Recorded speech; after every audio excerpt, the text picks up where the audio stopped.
And let's move on with more Unix. So we've gone over chapters 1 through 5. Today we're going to try and go through 6, 7, and 8, which catches us up. I'm one chapter behind.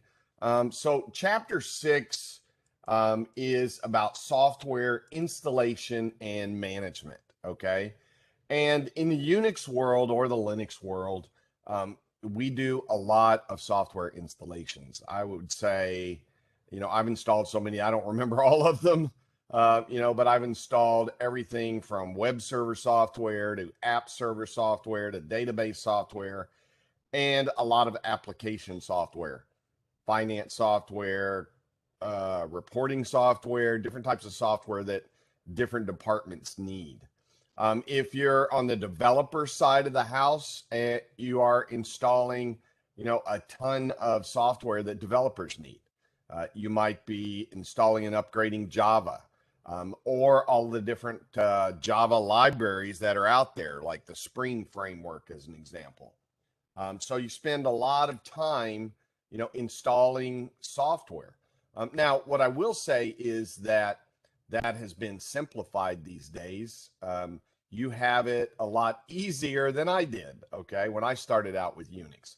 When I started out with Unix, we had to download it and compile it, okay? And not only did we have to download it and compile it, we spent a lot of time trying to figure out which packages to download and install, because one software package relied on another software package. And nowadays, they have advanced package management where literally all you have to do is, tell it what software you want to download and it will install the dependencies. As far as installing the operating system, we don't do that too often. Why? Well, because let me ask you, we'll wake your brain cells up this morning and ask a question or two.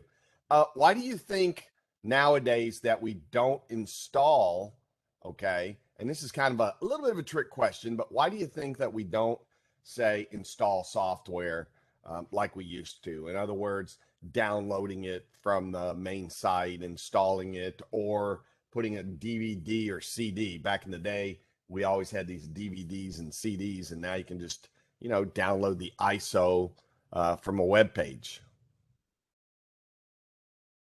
So in the chat session, why do you think we don't do as many, hands-on software installs these days?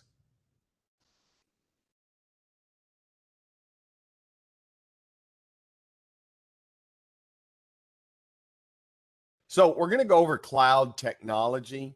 A couple of you answered cloud, but I want to make sure that you understand what cloud technology is, okay? It's not so much that, Lisa, that we take up space and memory. It's not so much that you can mess things up, James. The best answer was Nicholas, which is virtualization. We can virtualize everything. So if you go into most large-scale companies nowadays, what you have is basically they're using VMware or a VMware farm, and they do install the software, let's say once, like download the version off the website and install it, but then it's virtualized. So all they have to do is literally replicate that virtualization. And we've got a chapter on cloud technology as well. But here's the thing that let me ask those, I got Shada and Kayla that said cloud services. How many of y'all have had the cloud computing class? How many of y'all have had the cloud computing class? Enter yes or no.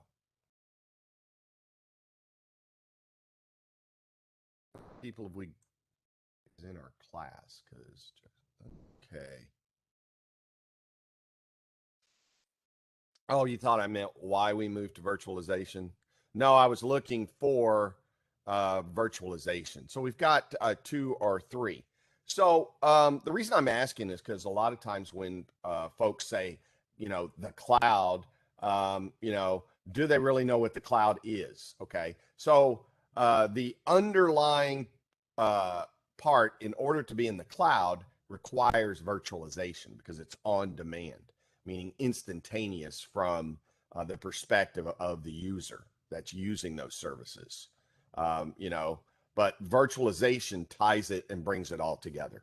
So virtualization is what we use a lot of nowadays in companies and in corporations. Okay. And so honestly, when they have usually a whole team that does just virtualization in bigger companies. Now, the advantages of working, by the way, folks, in a small company is you wear a ton of hats. You're the person that does the virtual. So I worked for a company that had for about 4.5 years, I worked for this company. I was the Unix administrator, Windows administrator, VMware administrator. I wore tons of hats. You know, I was their senior level guy.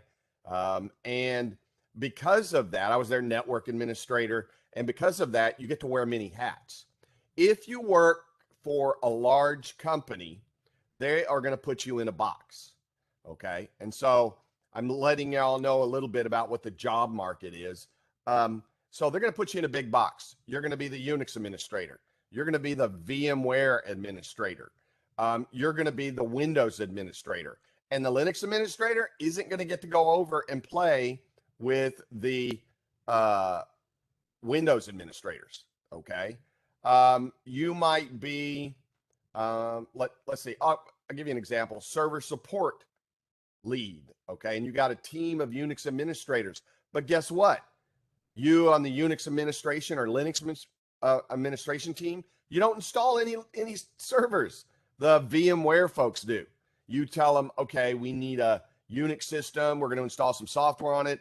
And then they say, okay, and they deploy it for you and they give you the login to it. And you have root administration usually. But a lot of times, you know, the old days of you go back into the data center, you install the physical machine, you put a DVD into it and install it. A lot of those are gone now. Now it's still there. There still are the exceptions, but I'm just saying they basically automated and modernized that process. Okay. Using virtualization. So that's where basically operating system installs have gone. Give me a second here.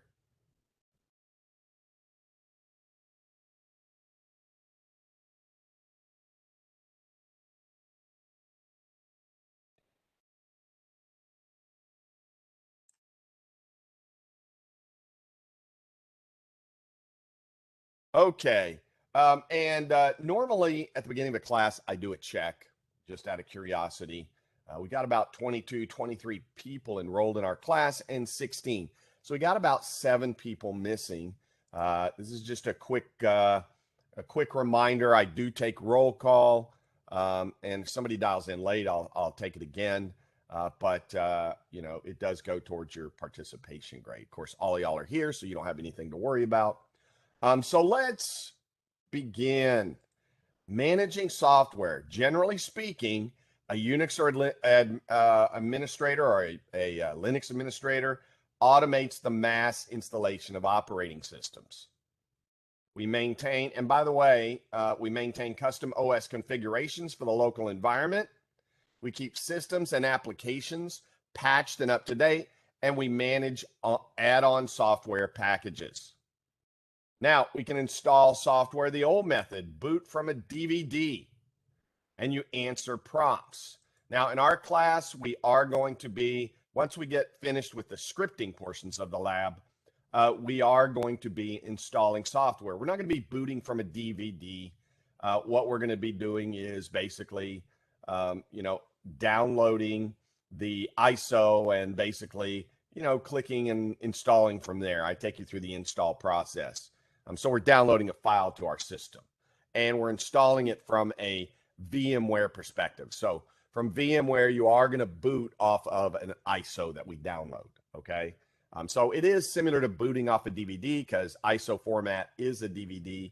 It's just you're going to do it with VMware. You're not going to be putting it into your system.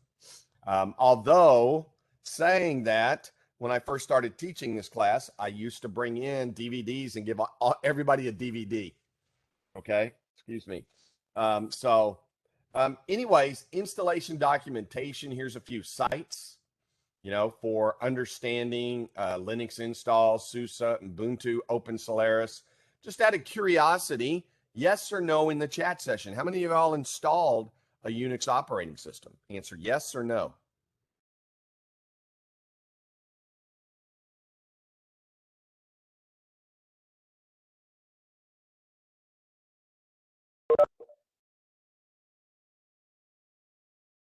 Okay, a few of you. Okay, that's awesome. And a few of you know. Well, Lisa, you don't have to worry about it because you'll be installing until you get sick of it. Not that many times, but 4 or 5 times you'll be installing because I make you install different types of servers, and you're going to have to install the OS, multiple times and different flavors. Okay. So those that answer, yes, you installed a Unix operating system. Just out of curiosity, what did you install? I'll go on with the lecture, and you can type in. Actually, I'll wait. What did you install? Oh, you installed Kali Linux. Yeah, Jesus, I don't really. This is just me. I don't call and I installed Kali Linux. I think I told y'all. I got it still sitting here for my intrusion detection class. I took my old laptop, upgraded the memory, put a new battery into it, put a SSD drive into it, and I loaded Kali Linux on it.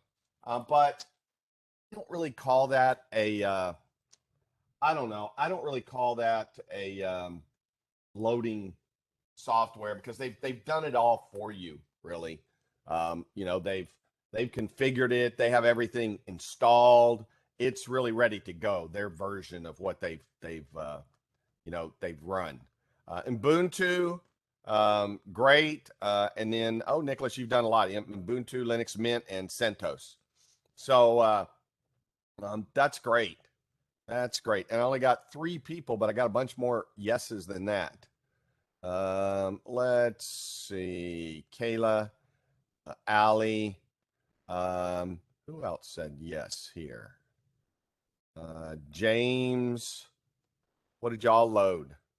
I got everybody. Anyways, I'm just curious. So, I've loaded Red Hat Linux. I haven't really loaded SUSE. I've loaded Ubuntu, and I've loaded Open Solaris and a bunch more Unix versions over my career. Now, one of the things that we can do is we can install from the network. Fedora core, excellent. Okay. So one of the things we can do from, and Ali says Ubuntu and SUSE, great, is we can boot off and do the install from booting off the network. We can basically have a server sitting out there that our client can boot off of. And this is an interesting story. I was a Solaris administrator for several years, senior Solaris administrator. And I had worked with other flavors of Unix, but Solaris in its day was pretty big from Sun Microsystems. How many of y'all have heard of Sun Microsystems and Solaris? So back in the day, it was big, and there's still companies out there using it, but not many. Oracle bought them out, and then they announced a few years ago that they were no longer going to do Solaris.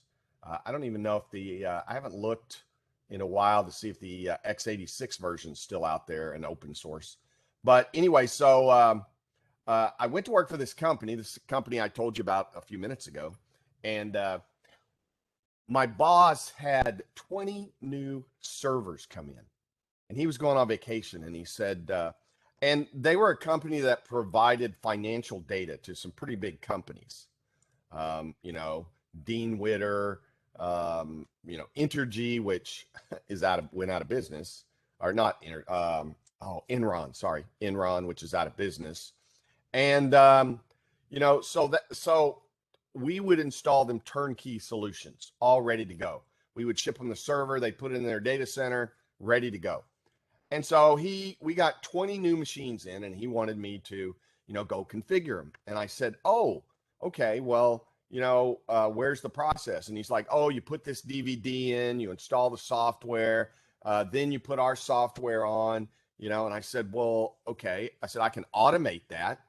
No, no, no, no. I don't want to automate it. Because I said, well, I've done it before, and he goes, no, no, no, no, no. We just want to, I said, well, I can have it where just like this, where it boots off of a server and then it basically installs the software.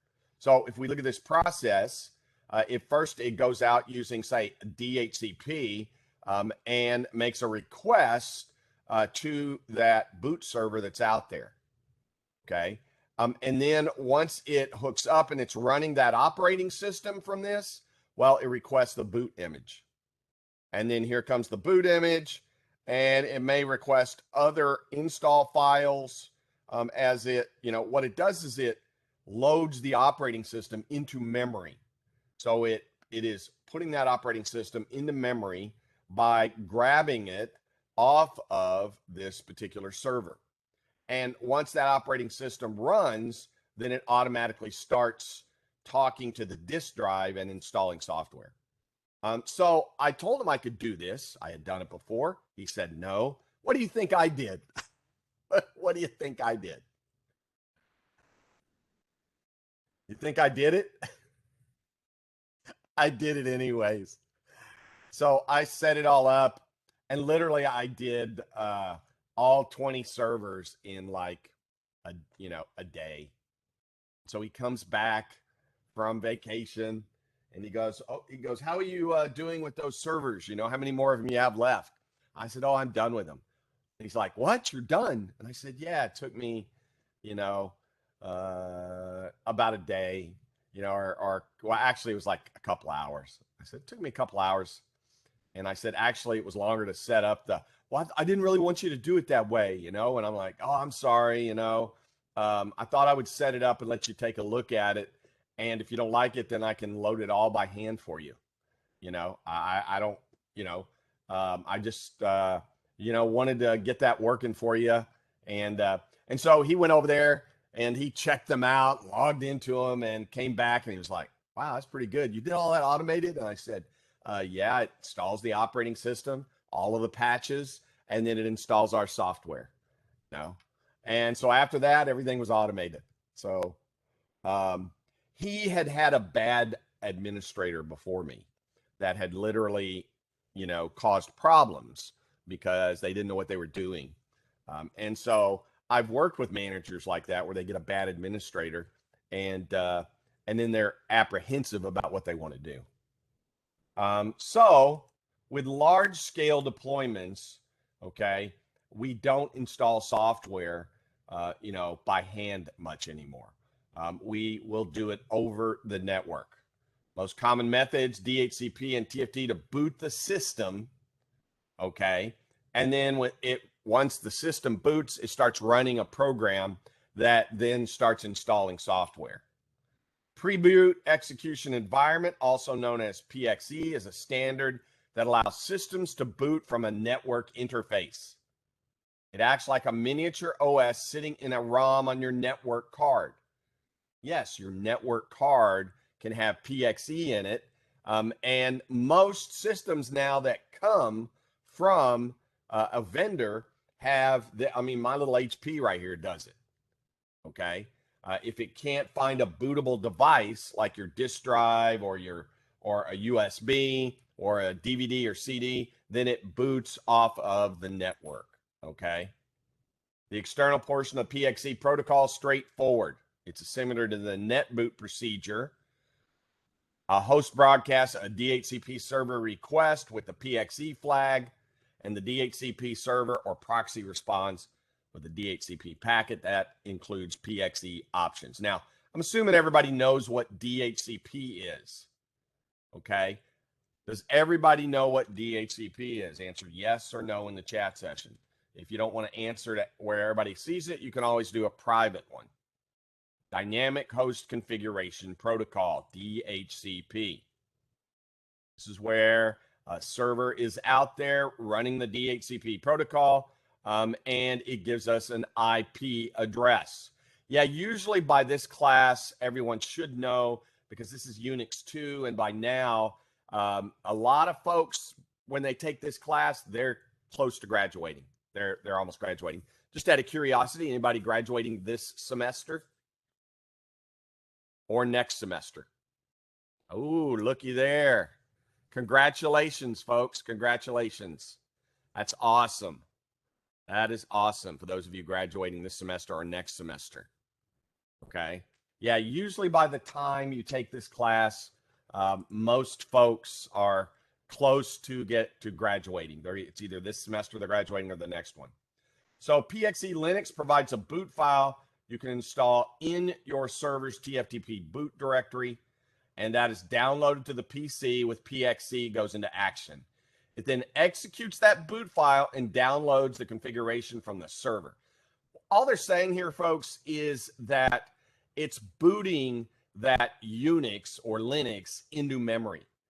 Okay, it's running in the memory of the PC. So instead of booting off a disk drive, it's booting off of files from a server that you've configured to do that. Now, they do make specific programs. On the Linux, it's called Kickstart.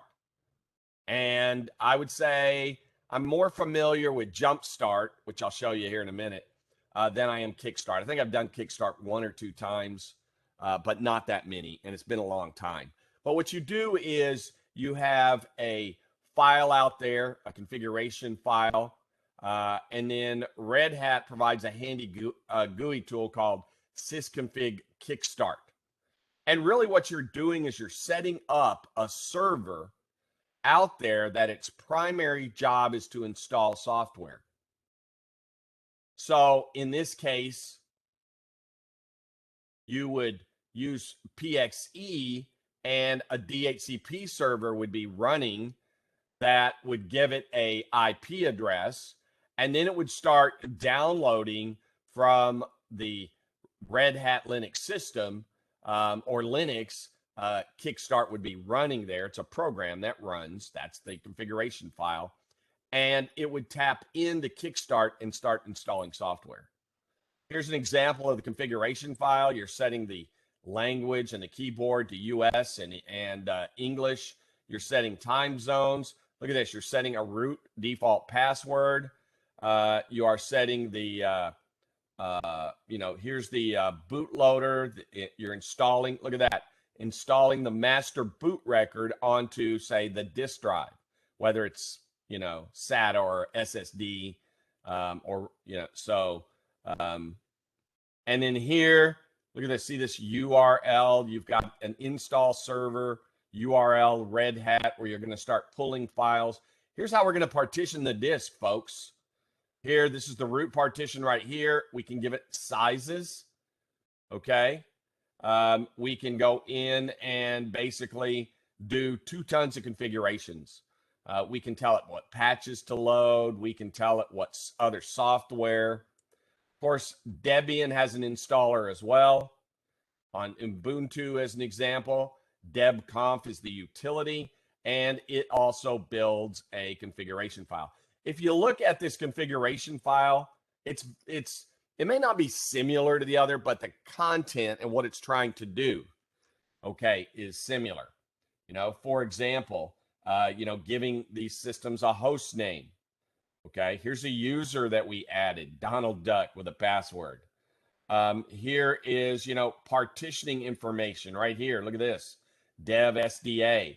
So if you look from an automated software installation perspective, what does it do? Well, it loads that software into memory, and then it starts executing commands that you have set up to partition the disk and load software onto the disk drive, okay? Whether it's a hard disk drive or an SSD.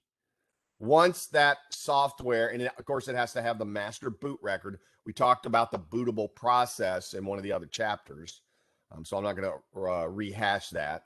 But once it installs the operating system, then a lot of times it will also install other types of software. SUSE has auto YAST. All-in-one installation and config tool, comes with a nice GUI. His AutoYast is automated equivalent. Now they're saying it's the most powerful automated install software described in this book, which says to me that the author only worked with Susu. Okay. I've worked with multiple, and I can't say that one of them is particularly more powerful than the other. But granted, I haven't worked with AutoYast. Okay. So here you go. Perform an actual installation, DHCP server on the subnet, a SUSE installation server or package repository, a server that provides the config information, and the last of these servers can supply config files through HTTP, NFS, or TFTP. Yeah, a lot of times once the software was installed, we would have a HTTP or NFS server sitting out there, or not so much TFTP, but usually NFS is what I used. Okay, it's like a shared drive, right? And here's the one that I used, folks, is Jumpstart. Okay, Solaris offers 2 automatic network install, Jumpstart, okay, developed by Sun, and automatic made it installer, a replacement used by Open Solaris, okay, meaning the open source version. Jumpstart's the one that I used the most, and that's the one I set all my automated stuff off. And literally, you would just say, you would go over to the server. It was pretty cool, actually. You just go over to the server, and you get into kind of the BIOS mode, okay, that low-level mode, and you would say boot space net. That's it. Enter, and it would go out, and it would basically, connect up with that boot server. So an install server hosts the installation media. A single install server can host media for more than one install type. What are they talking about here? Well, Solaris had multiple hardware platforms, multiple components and chips. If you think about it from our perspective, let me ask you this question. Okay, an operating system. Do you think an operating system has to align with the computer chips on it? What do you think? Yes or no?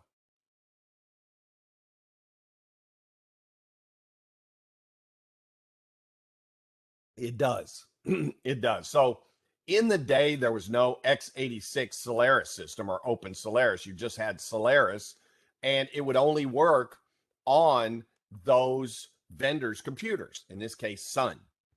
Okay. Likewise, AIX. I haven't looked to see if there's an AIX x86, but oh,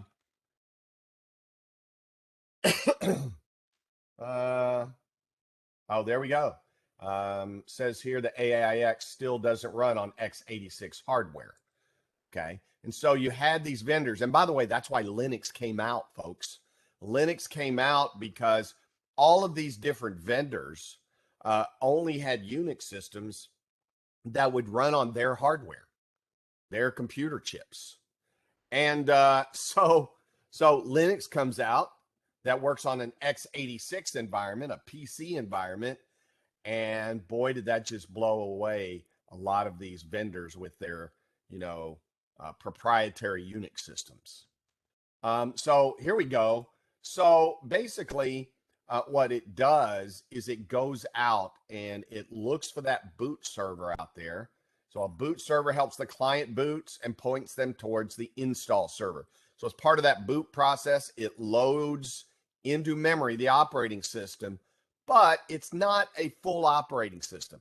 It's usually a cut down little version of operating system that gives it just enough to start installing the software. Okay. A boot server is only needed when the client system and the install server are on different subnets. Yeah, sometimes we would have a boot server on one network, and the other one is where we had all of the installation software. Then a series of files identify clients, answer config questions, and select packages. Yeah, the config file for Jumpstart, I could go in there, and once again, just like the others, you just like Kickstart and AutoYast, you could go in and you could say, okay, I want the partitioning on this system, 100 gigabytes for although it was a lot smaller back in those days, 100 gigs for the root file system, slash op, 50 megabytes or 100 megabytes. You could go in and you could designate how big you wanted each partition to be. What it would do then is it would, as we discussed in the previous chapters, it would format the disk. It would then partition the disk, and then it would create a file system on the disk all automatically, and then would start loading the software to that disk. It would actually mount it up and install the software package on there. And then once you finished with the operating system, you could actually then start installing software that was, whatever that machine was going to be. And so you had different config files depending on the platform because you had to install different software. And as part of the boot process, it would look and see what the chip architecture was, the integrated circuits are, the computer CPU chips and stuff. And then it would boot that version of the software. If you didn't have the software for that chipset loaded on, then it wouldn't boot. Okay. And then usually we would have an NFS server, rarely an HTTP server, usually NFS, because what we would do is we would mount that software across the network onto that operating system that was working in basically memory. We would mount it like a shared drive, okay? Except in the Unix world, NFS is the shared drive software, okay? And once we had it mounted, then we would install other software. The other thing that we can do is we can use package managers like RPM, okay? Red Hat, SUSE, Fedora Core uses a .rpm extension. And so if you look at the way software installs started, we would load basically the operating system, then we would install software. Now, usually the software we were installing, we had pre-compiled somewhere else, and we had the actual binaries to install already. We didn't do the compiling then. But when you look at packages, packages are really used not to install the operating system, but to install different types of pieces of software. Okay, different types of pieces of software. For example, OpenSSH, which allows you to bring up an SSH session, we might load that package onto a Unix system. Or OpenSSL, which is open source secure socket layer to allow you to do HTTPS. We might download and install the package. And so instead of downloading the software and compiling it with a C compiler, well, everything was pre-compiled. We just had to go and install it with a package manager like RPM. Okay. Debian distribution used DPKG. Okay. And it had a .deb extension.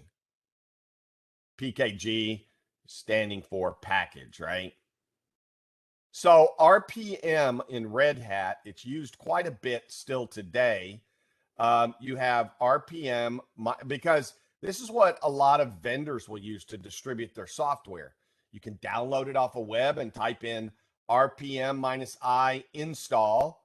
For example, here, see how OpenSSH is an RPM package? This might be an upgrade. See, it's a -U, so it's an upgrade, and we're upgrading the existing OpenSSH package. But back in my days, okay, I know it makes me sound old, but not completely in my days, I saw the changes. But when we started and you wanted to upgrade OpenSSH, you actually downloaded, okay, files, and then you had to compile them. So you downloaded the source code, and once you downloaded the source code, you used a CC compiler to compile OpenSSH. And then as part of that, you would basically do a make install. It would compile it, and then it would install it. Okay, just out of curiosity, answer yes or no in the chat session. How many of y'all have on a Unix system or even on a Windows system used a C compiler or a CC plus compiler? That looks like a few of y'all. What do I got? 1, 2, 3, maybe 4, 5, and yeah, 6 or 7. So, about 30-40% of you have. Nowadays, you don't have to do it. I mean, it's so easy nowadays. I mean, but a lot of vendors use RPM to install it. But even now, there's an easier way to do this. Okay, there's an easier way than to download the RPM package. Okay, from a operating system perspective. I'm going to say that again, from an operating system perspective.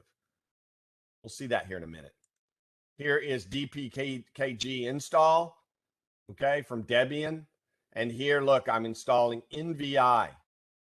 And notice that it's got a .deb extension. So they started out with load the source code, compile it, and then install it.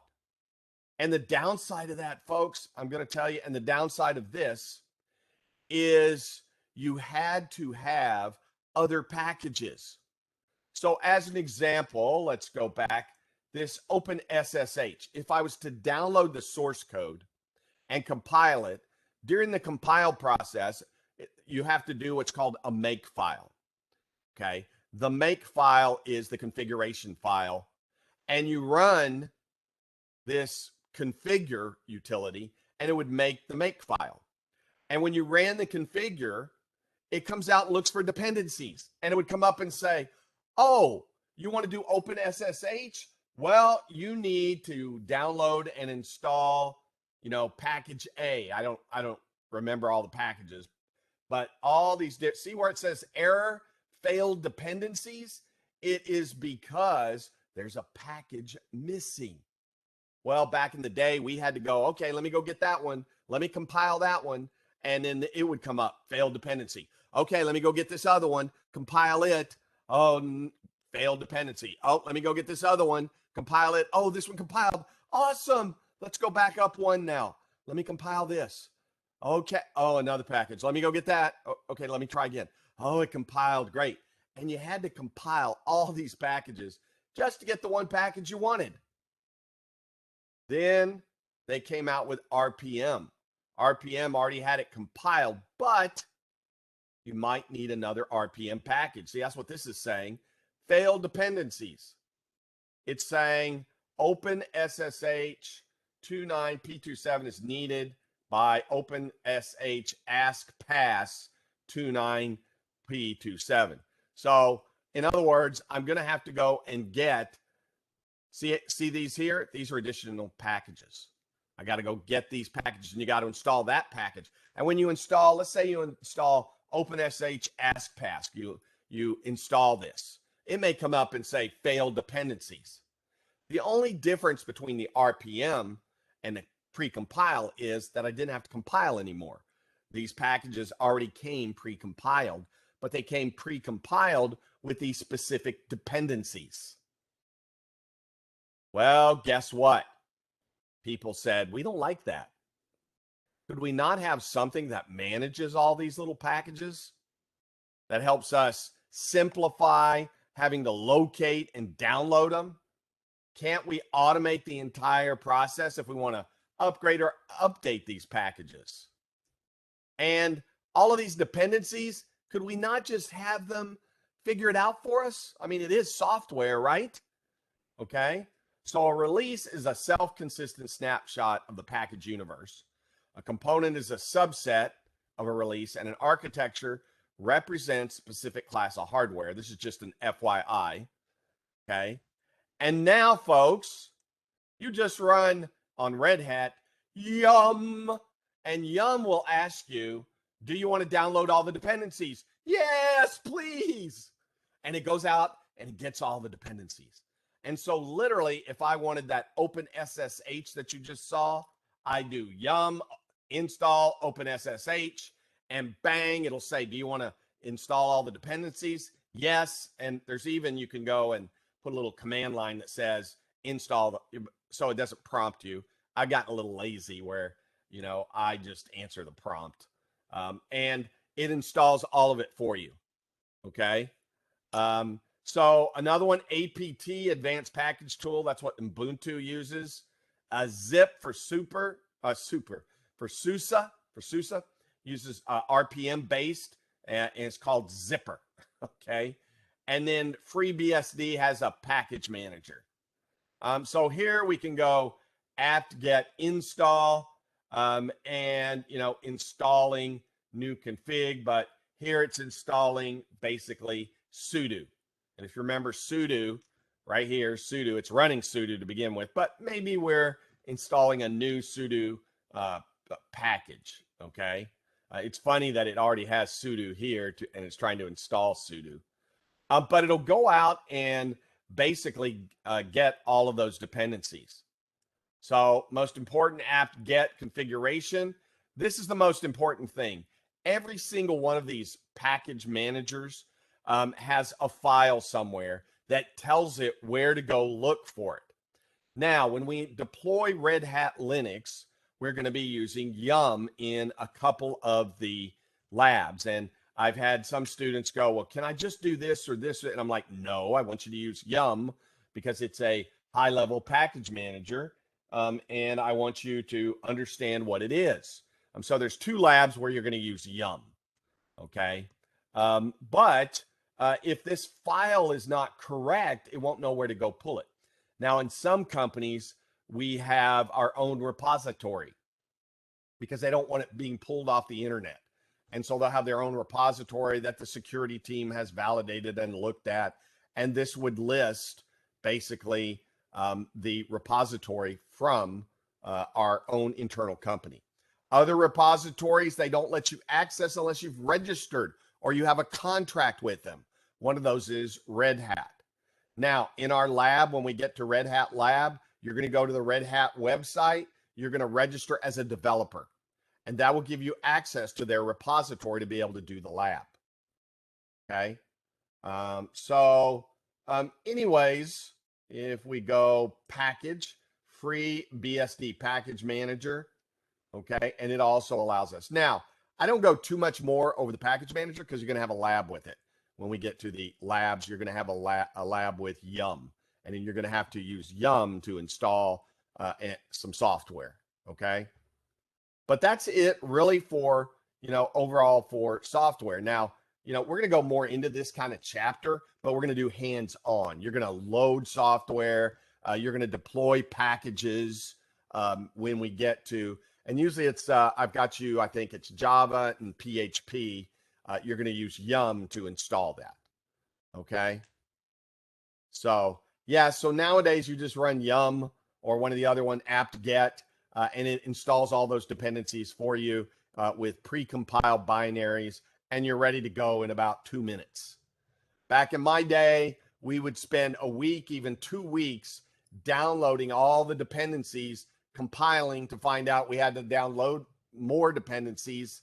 And literally a lot of times it would take a week to 2 weeks to say, get something like OpenSSH working. Why? Well, here's the other problem. Because you have all of these dependencies, that sometimes the version that they compiled with has changed by the time you get it. Okay. So in other words, let me draw you a chart. I just want to make sure you understand this. Okay. So, and even with the packages, not the high level package deployments like Yum and apt-get, but like with RPM, and you saw those failed dependencies, you had to make sure you had the right version. And so, you're trying to load a program like, I'm going to pick on OpenSSL because that had a lot of dependencies. You've got a OpenSSL, secure socket layer. This lets us do HTTPS. And you're downloading this, and it comes up with some, dependency, package A, and then you've got package B, and then you have C and D and E and all these packages. And even these have, dependencies, package 1, 2, 3. They have dependencies. But here's the thing. So you go out and you get package C here. And you download it, you compile it, or you install it as a package, like using an RPM. And then the current version is version 3.1. But guess what? When they created the current version here, which is 4.2, that's their version, because each one of them has their own versioning numbers. When they compiled version 4.2, they did it with version 2.8 of this package. And now you're like, oh, great. I got to go back and find the older source code for this version here so I can compile it and get it working. So not only did you have to find all these packages, you had to have the correct versions as well. And oh my gosh, that's why sometimes it would take a week or two to compile this OpenSSH, because you were spending your time downloading the right packages only to find out, oh, I compiled, version 3.1 here, but, I'm supposed to have version 2.8. So no fun. Any questions on this chapter? Answer no in the chat session, or feel free to ask a question.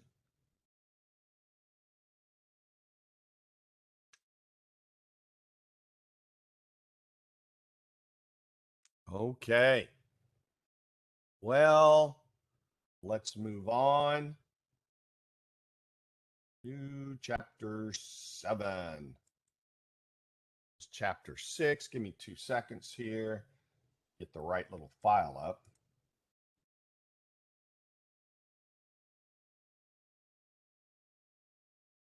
There we go. So chapter 7 is a little more over scripting and the shell, okay? So when we look at scripting and shell scripting, which is what our labs have been and what we've been doing, and you should have had a lot of this over in Unix 1. Now, why do I put it in Unix 2? Honestly, I really don't want to put hardly any scripting in Unix 2, because mostly that's what Unix 1 was. But I get folks coming to Unix 2 that have, I don't know, I've had some students say, well, I don't know any scripting. I said, well, didn't you do it in Linux 1? Well, not really. And I'm like, okay. So I added it to this class. Anyways, just out of curiosity, because I always kind of take a little mini survey, how many of y'all prior to this class did some shell scripting? Okay. Did some shell scripting. And I'm looking for from the Unix 1 perspective. When you took Unix 1, were a lot of your labs scripting, yes or no?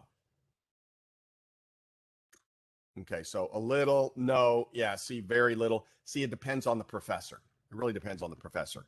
And folks, my shell scripting that I've done, these labs are pretty easy. So if you've done shell scripting before, they're fairly easy labs, I try to give you the whole gambit of scripting. But here's the thing. Only 3 or 4 scripts. So here's the thing. If you've not done much scripting, you at least need to have some type of, as part of your career, a programming language. Okay. How many of y'all have had Python? How many of y'all have had our Python class? Because it's like the introductory class.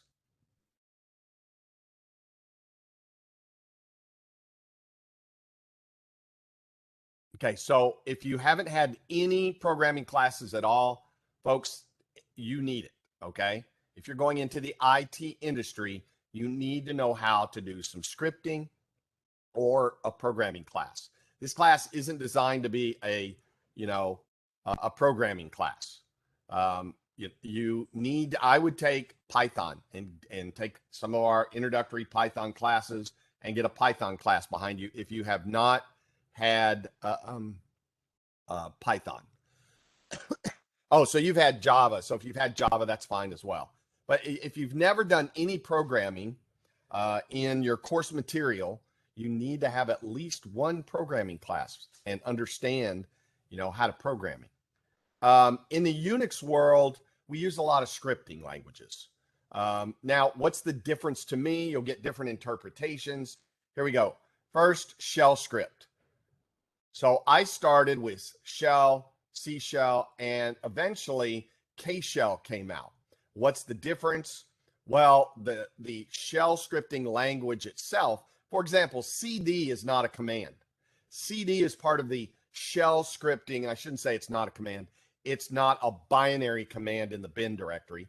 CD is part of the shell. So some commands are contained within the shell itself. And of course, the shell is a binary program that allows us to type in commands and allows us to do a little bit of, shell scripting or programming. But I really don't call these here like bash. Bash is born again shell. It came out eventually, to be the shell of shells.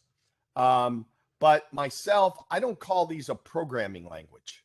I call them a shell scripting language. Okay. You'll notice here scripting language. This is by the author, Perl and Python. I don't really call these scripting languages. I don't. These are full-fledged programming languages. How do I differentiate it? To me, if it is going to a database, if it has within its language the ability to do database calls, then to me, that is a full-blown programming language. When it starts getting into databases, that's when, to me, it basically is, a programming language versus a scripting. Most of these scripting languages right here, you can't access a database, okay? It doesn't have SQL bound into it. So you can't, really go out to a database. Now, is there a way you could run an external program of some type, or you could actually run SQL, like load SQL, in out there and do a SQL query from, there. So you're going, yes, but this is still the scripting language. It is not a programming language. Perl, as an example, has a SQL, okay, module that you can basically put into it, okay? A JDBC module as an example for Java, or Python as well. And another one that I consider a programming language is PHP as well, okay? So I don't really consider these scripting languages myself. Now, a lot of my colleagues moved to Perl, and I can't say I was a Perl programmer, but I got enough that I could read their code and go make modifications to their code. Okay.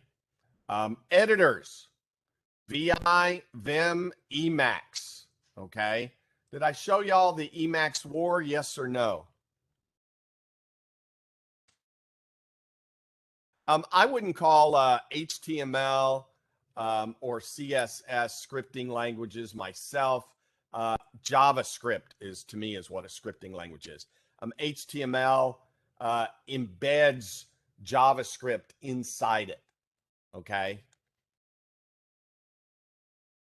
And I forgot what I was going to ask here. And CSS is basically style sheets. It's where you're, basically, doing formats of the document, the HTML document. Has anybody seen or heard of the Emacs and VIM war? Anybody heard of that? Okay. So everybody should know what VI, because that's what I teach. But yeah, there's other editors. Nano, and Emacs is one of them. So back in the day, hold on, you had this kind of little battle. Unix guys are funny. We really are kind of, we are kind of a eclectic group, Unix. And we used to tease, and still do today, Windows people because, they're GUI people. We're not GUI people. We're command line. We're scripters. We're real computer people. By the way, I've been a Windows administrator, so, but I remember one time I was working for this company, and they had Microsoft come in and talk to us. And I wasn't a Windows administrator at the time. I was Solaris Unix administrator. And they gave out these Microsoft shirts Microsoft engineer shirt is what it said. It was really a nice shirt, and we all got one. And so I wore it to work one day, and these Windows administrators were like, "Where'd you get that? You're not a Windows administrator." And I'm like, "Well, that's all it." And I teased them. I said, "Well, don't you know that's all it takes to be a Windows administrator? You just get the shirt, and you're a Windows administrator." Oh my God. So they weren't too happy with me, you know. So, anyways, um, yes, VI, Vim, and Emacs all work in Bash because they're programs. Okay, they're programs. So, anyways, they started this little war, they started this little war between Emacs and VI. And hold on a second, let me pull this up. It's kind of funny. This just goes to show you, the they called it the editor war, and they had this little war between VI and Emacs, and they would make fun of it. And here's this guy, and he would tease, Richard Stallman and Saint Ignace, a saint in the Church of Emacs. Okay, so so they formed a little group, and they referred to VI, okay, as the editor of the beast, okay, because it's VI 6666, which for those of you that the Bible has 666 as the sign of the beast. So they referred it to the editor of the beast. And then Stallman referred himself to Saint Ignatius, a saint in the Church of Emacs. Okay, so this is how eclectic that we get. And then they would tease each other. They would say Emacs. Here's what they would say. The VI guys would say, Emacs eventually munches all computer storage. Okay, eventually munches all computer storage. And then here's another one. Emacs, okay, makes any computer slow. Okay, and here's another one. 8 megabytes and constantly swapping. And let's see, where's the VI ones? Oh, here we go. VI advocates have been known to describe Emacs as a great operating system lacking only a decent editor. Okay. And I was looking at the VI ones because there was Editor of the Beast. There was a couple other ones. But anyway, so there was like a little war between VI. Here we go. Editor choice brought up during a presentation. But anyways, I mean, if y'all want to go read that, it's yeah. So we oh, there it is. Control F and keyword search for VI. So yeah, there was a bunch of things. I mean, there's other editors out there. I just don't get into myself like teaching all of them. I've been using VI for years. And then if you look, Vim points to VI or VI points to Vim. Okay, they have made improvements. So best practices. When run with appropriate arguments, script should print a usage message and exit. Okay, so here's some best practices of scripting. You want to have it be informative.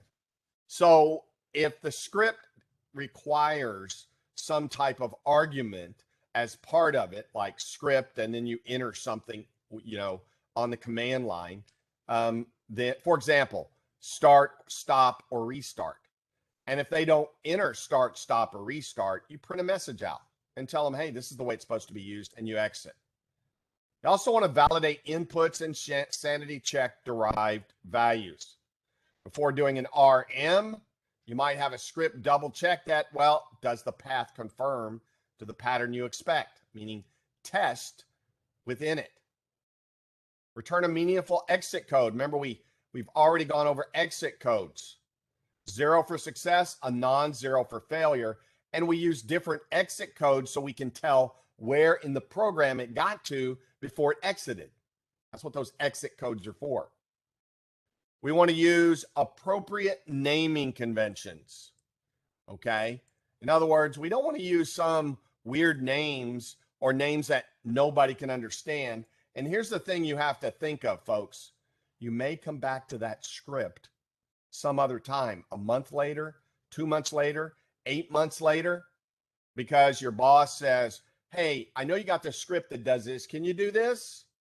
I think I told you about the giant one that I wrote, and I came back to it 8 months later and I couldn't figure it out. Why? Well, I didn't do this. I did have appropriate naming. That's how I figured it out, but I didn't have anything comments in it. You want to also put comments inside it. You want to conform to the conventions of the language and also your site's code base. That means you as a team of administrators or you as a team of programmers agree on what you're going to use for names for scripts, routines, and variables. How you're going to name stuff within your code. You want to try and be compliant. A lot of companies will have actually, a book, that somebody's written and say, hey, here's our standards. You need to follow those. You want to assign variable names that reflect the values they store, but keep them short. For example, number of lines of input is way too long, but in lines might be too short. I mean, when I look at that, I'm like, in lines, what is that? Is that number lines? Is that name lines? Is that, might be, a little short. This is a little long. You got to find balance. Consider developing a style guide, and that's what a lot of companies do. So, well, I shouldn't say that. I've been some companies that do, some that don't. But, you have the opportunity when you go into a company to set the standards, help them set standards and say, well, what if we come up with a style guide? So we can write code with the same conventions, making it easier for you to read other people's code, especially if they decide to quit or move or leave the company. Wouldn't you like that? And they go, oh, guess what? You need to go take over their code now. And you're like, what? Don't fight over the style guide. Cover the areas of agreement and avoid long negotiations. Start every script with a comment block. I went over this when I first went over the first script or the second lab. At the very top, you want to add information, your name, your date, what's the script supposed to do, and what the version is. And if anybody like you comes in to edit the script, to add something or remove something, well, put those comments at the top. Date, July 2nd, removed this from the script. Okay. And if the script requires some kind of non-standard tool, library, or module, list that. Had this script requires module, blah, blah, blah, OpenSSH. Comment at you yourself will find helpful if you return to the script in a month or two. That means not just at the top, that means within the script. What are you doing? Calling this function, and then you go look at the function, and the function says, this function does, and explain what it does. Okay.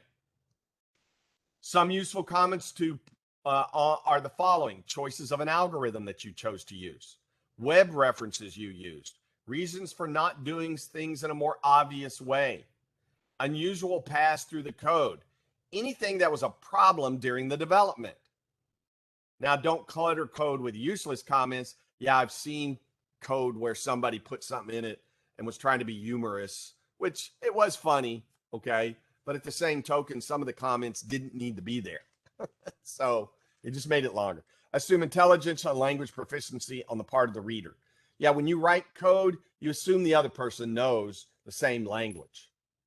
It's okay to run scripts as root, but avoid making them set UID. If you remember, set UID is where I'm the owner, but I've given elevated privileges by setting, they call it the sticky bit.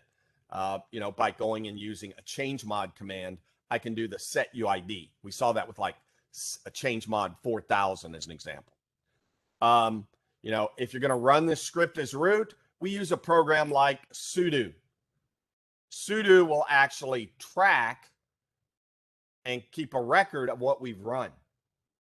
And it will also either deny or approve permissions to run the script as root. Don't script what you don't understand.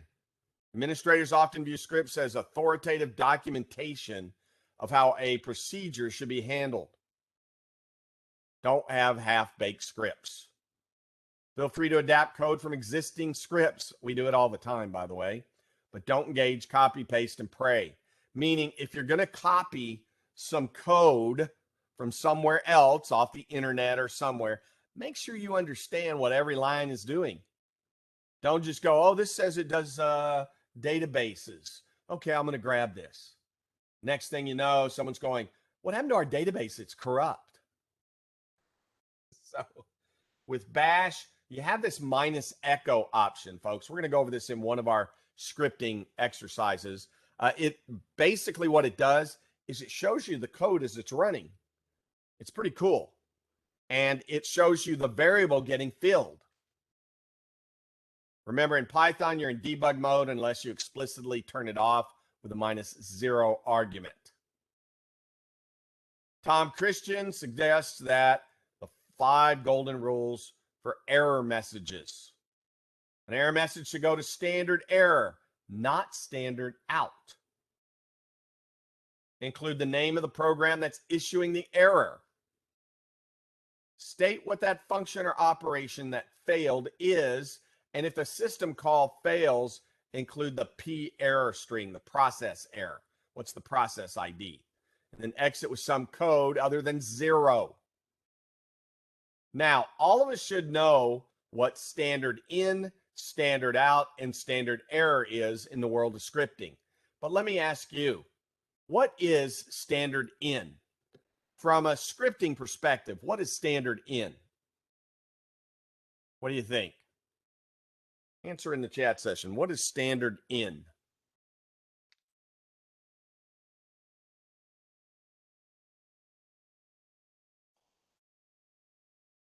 Well, yes, it is input, but from where? Where is standard in? Not $0. It's more basic, folks. And I'm not getting a lot of answers. So I'm going to assume folks do not know. The keyboard. Keyboard is usually the default standard in. The keyboard. Oh, there we go. Amelia got it. You answered, yeah, Seth got it. If you answered keyboard, I'm giving you 50 points. 50 points. And by the way, you can put not sure and get 10 points. You can go home at the end of the day feeling awesome because you're like, it's Saturday. I'm done with Professor Wade's class. I can have my Saturday to do homework for other classes and Professor Wade's class. But hey, I got all these points and I feel really great. Okay. What about standard out? Where's standard out? Where's default standard out? What do you think?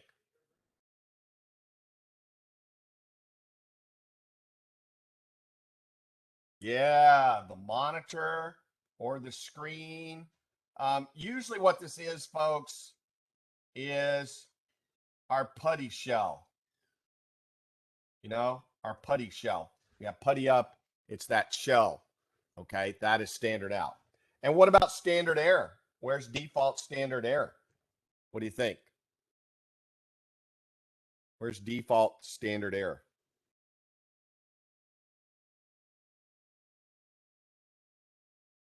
Anybody? Blinky light? No, not a blinky light. It's the same as standard out. It's the putty shell. Now, here's the thing. We can redirect these outputs. We can basically change it using these symbols. So we got less than, greater than. I look at these as arrows pointing to where I want the stuff to go. I'm going to say that again. I look at these as arrows as where we want them to go. And this one here, well, this says append. Okay, append to something, append. So as an example, if I type in echo, this is a message, and I redirect, this is a redirect, and let's go through that. So here, look, the less than symbol is for standard in. We're redirecting standard in. And the greater than symbol or greater than, we're redirecting standard out. And I'll show you here in just a minute standard error, okay? For right now, I just want you to focus on standard in and out, okay? This basically, the double greater than means append, but I look at it as arrows. What do I mean by arrows? Well, I'm doing an echo command, and I'm saying redirect it, and see, to me, that looks like an arrow pointing to a file on the system. So what we're doing is instead of sending standard out to our monitor, we're sending it to a file. It's called a redirection. Likewise, so this was standard out example. Here's standard in. Likewise, here I'm sending a mail, and I'm sending it to John Doe, and I'm taking that file and redirecting it as an input. So instead of standard in being my keyboard, it's a file. Okay? So we're redirecting standard out and standard in, but I always just look at it, well, where's it going? Oh, this arrow says it's going to this file. Oh, this arrow says it's going to this program, which is called mail. It's a program called mail, and it's redirecting that file to that program. Can everybody see the arrow perspective? That's how I look at it in my head whenever I see it. I don't remember. Well, I do remember. I know it's standard in, standard out, standard error, but I just look at the arrow and I can instantly go, oh, yep, we're taking that file, we're inputting it into mail. Oh, we're taking the, echo, and we're sending it to this file. Okay, that's how I look at it. Now, if over here I had done another echo,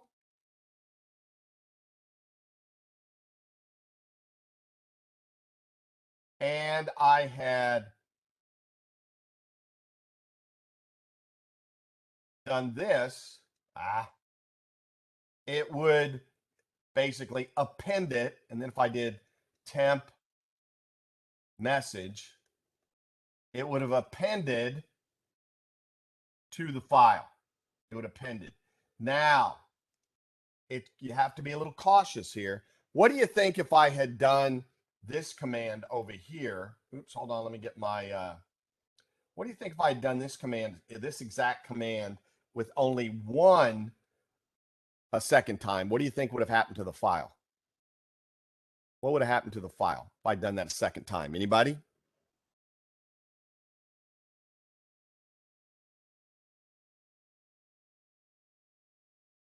Okay, I got Seth saying overwrite, Nicholas overwrite, James overwrite. Yeah, that's correct. I'm giving you 30 points for that one. Yeah, it overwrites it. So if you put 2 like this, it appends.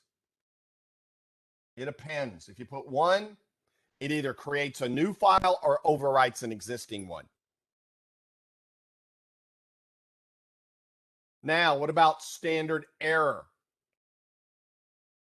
So we can do a couple of things here. If we wanted to redirect standard error only, we use the to and the greater than sign. That would redirect it and send standard error to a file, like here.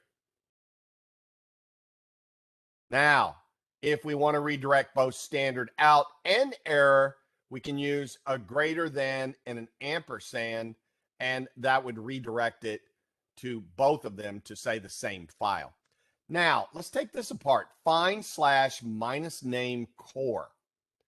Okay, so we're doing a find command at the root level, and we're looking for anything that says core. And then we're redirecting that standard out to a file called core files, but standard error we're sending to dev null. So let me ask you this. What is dev null? Seth, yeah, it'll make a new file. If you do a greater than, it's still going to make a new file.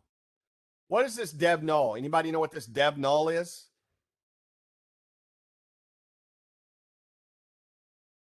Yeah, it's null. It's like, it is like, you know, a little pseudo file that basically sends the stuff to nowhere. It just disappears. Poof.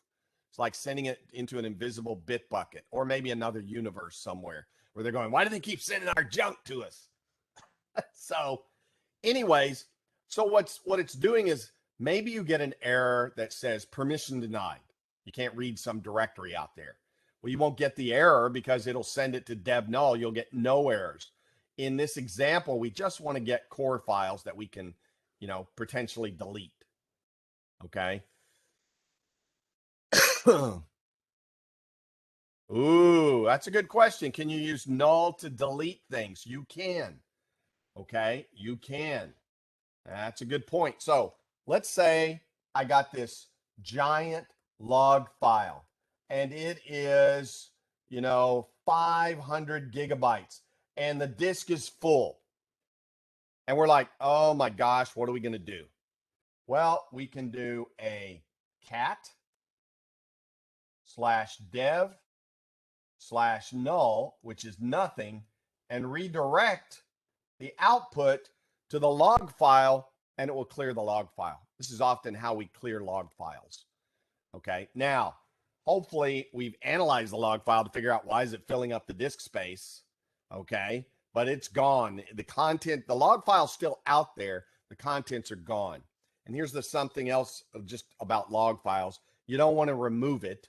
You don't want to do a remove log file, because what happens then is you remove it. So whatever the program was that was writing to it is now no longer going to be able to write to the log file. And now you start getting into other weird flaky problems, okay?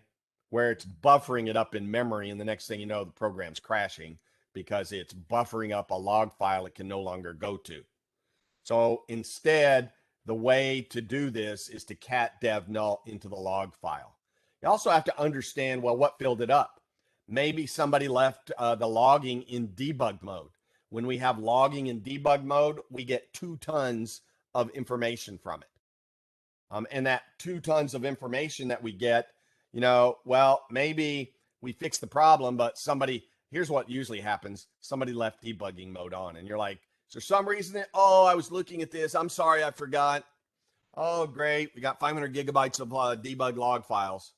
And so you then cat dev null and redirect the output, and away it goes. Okay. Pipes. What's a pipe? A pipe is where we take the output of one command and pipe all that information into another one.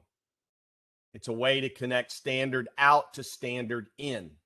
So PS minus EF, pipe, grep for HTTP.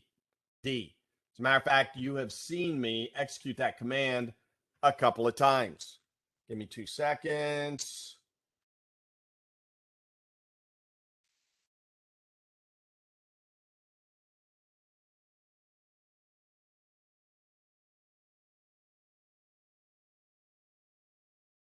Hold on. Okay, so I'm going to log into our UNIX system just out of curiosity. Ooh, I got a bunch of y'all in there too this morning. Everyone that's on there right now, I am giving you 50 points for being logged in. Okay, but see how I do PS minus EF. I do a pipe symbol, and I'm grepping for HTTPD. Well, nothing comes back except the grep command I was doing. How about we grep for J Wade, looking for my username? And notice I get all the programs up. So it's doing the entire PS command. That entire PS command is being done. Matter of fact, sometimes what we do is we look at the output to determine what we want to get on the other side. So here, look, it's doing this entire command. When I pipe it, it's then doing a grep or grabbing for whatever I tell it to grab for. Okay, for example, SSHD. There we go. I'm grabbing all the SSHD, showing all of y'all logged in. So that's a pipe symbol. Likewise here, look, cut minus D colon minus field 7. This is a cut command. It cuts out portions of the file. The D is the delimiter. What do you want to cut out? Well, I want to cut, a colon. In other words, if I have a file, and let's go take a look. Make sure you understand that delimiter. So I'm going to cat etc password, and I'm going to do a more on it. You see how in an etc password, you have the username right here, and then a colon, and then an X, and then a colon, and then a 1930, which is the UID, a colon, 1930 group ID, the geckos field, then a colon, the home directory, and then a colon, and then the user's shell, bash. Now, if we look, what are we trying to do? Well, we're trying to cut out field 7, and the delimiter is our colon. So if we go 1, 2, 3, 4, 5, 6, 7. Oh, so we're looking for what all the shells are in the password file. Notice here that we redirected standard in. So we're saying, okay, I want to take the contents of this file and pipe it to the cut command. Now I'm doing a sort U. See, look, see how we're all bash and sort U. We went over this was uniques. We want to sort unique. We only want to see. So if I look at this command, hold on a second, I'm going to run it. And oops, too much. And I go cut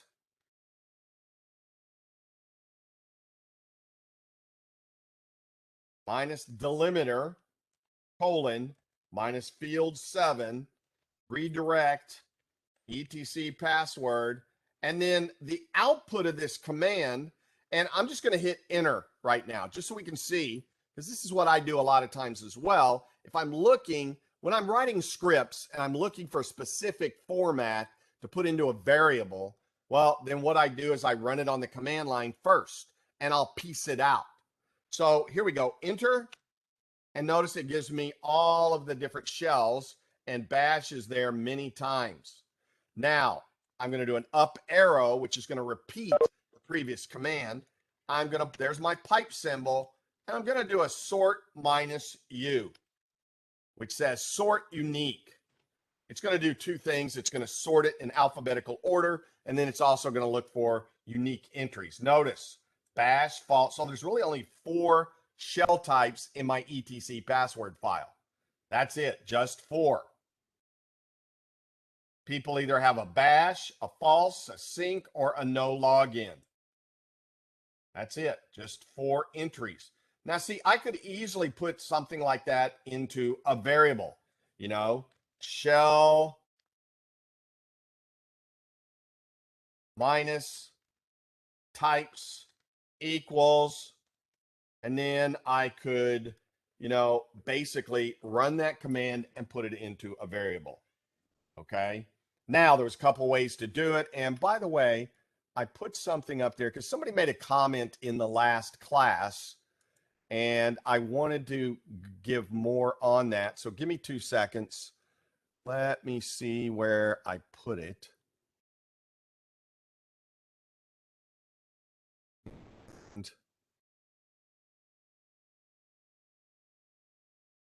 I don't see it.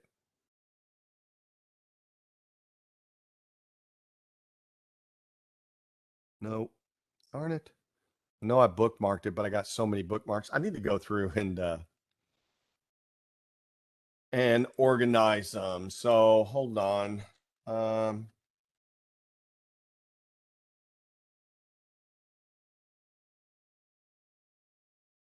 There it is.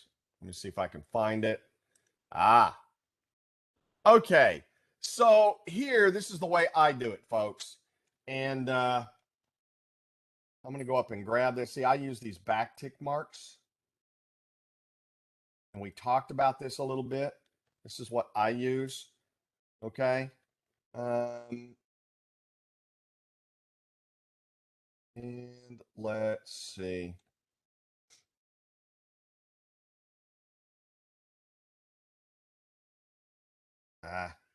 Doesn't like that shell types. Anyways, I use the backtick marks to set that environmental variable. Okay. And, but somebody mentioned, and I don't remember, obsolete and deprecated syntax. And I don't remember who, let's see. I think maybe it was you, Mohammed, or not sure who mentioned the backtick is deprecated. Okay. And so I wanted to give all of this to you. So this is some of the, and remember you want to use that dollar, you know, the dollar parentheses. Boy, my eyes this morning. Yeah, right here. See this command?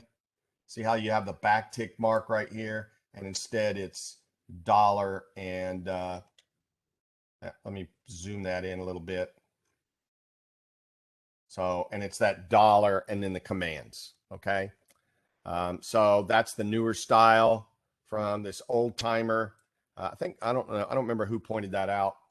But you know, so instead dollar this, and then this is the proper format. Okay. So as you can see by this cut command right here, the delimiter is that colon, and the F7 is basically the field that you want to cut out of it. But I'll do the command manually a lot of times, so I can go in and basically then set a variable.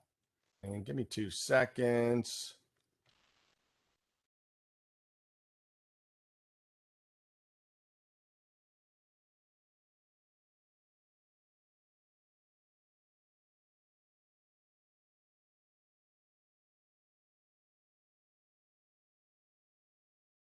Boy, that, can you guys hear the cat downstairs? Just out of curiosity.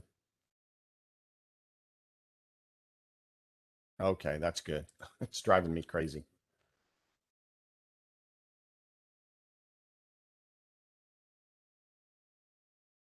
Okay. And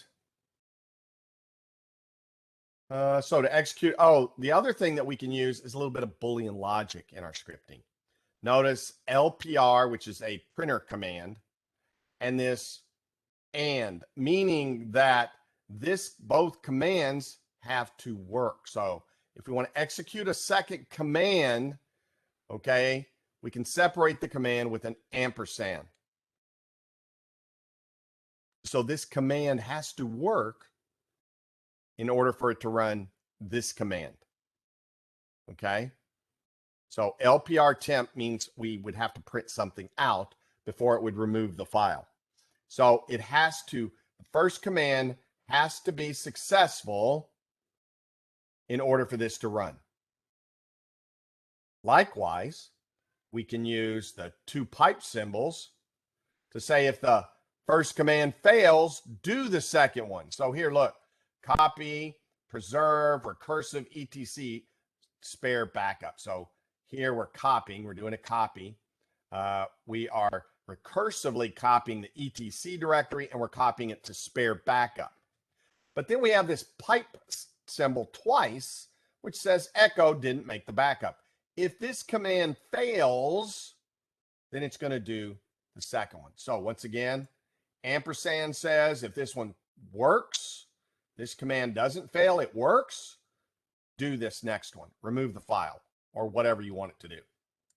This, if this fails, then do this. Now, does everybody know what this is? Notice this backslash right here. What do you think that backslash is, folks? Anybody in the chat session? There's two reasons that we do this.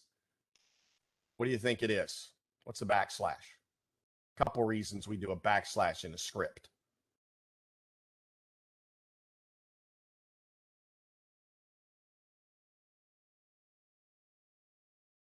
One of them is this just says continue on the next line.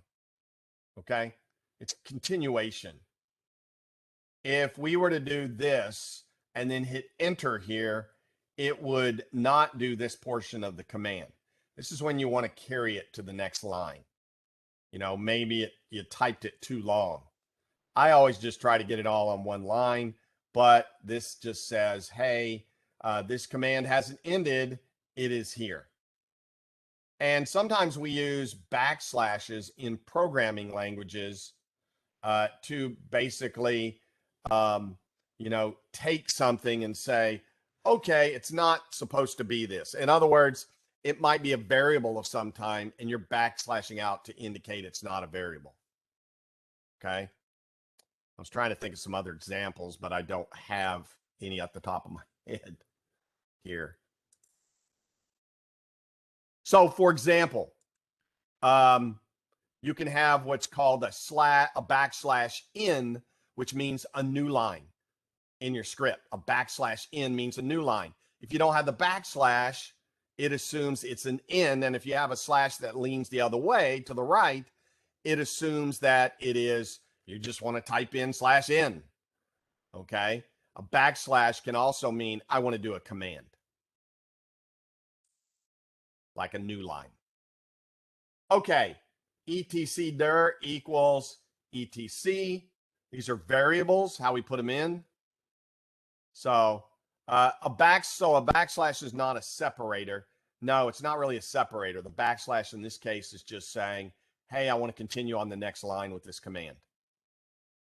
Okay, but a backslash can always also mean a command. For example, a backslash in means new line. And there's others. Echo,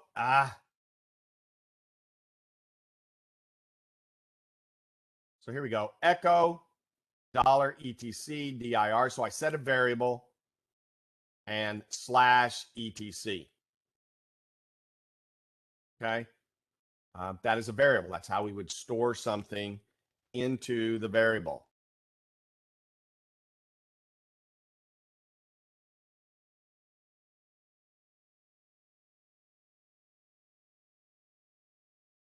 Okay. Hold on just a second.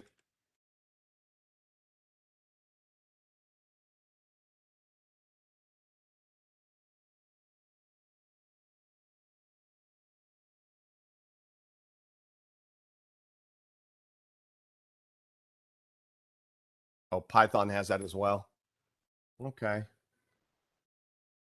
Let's see.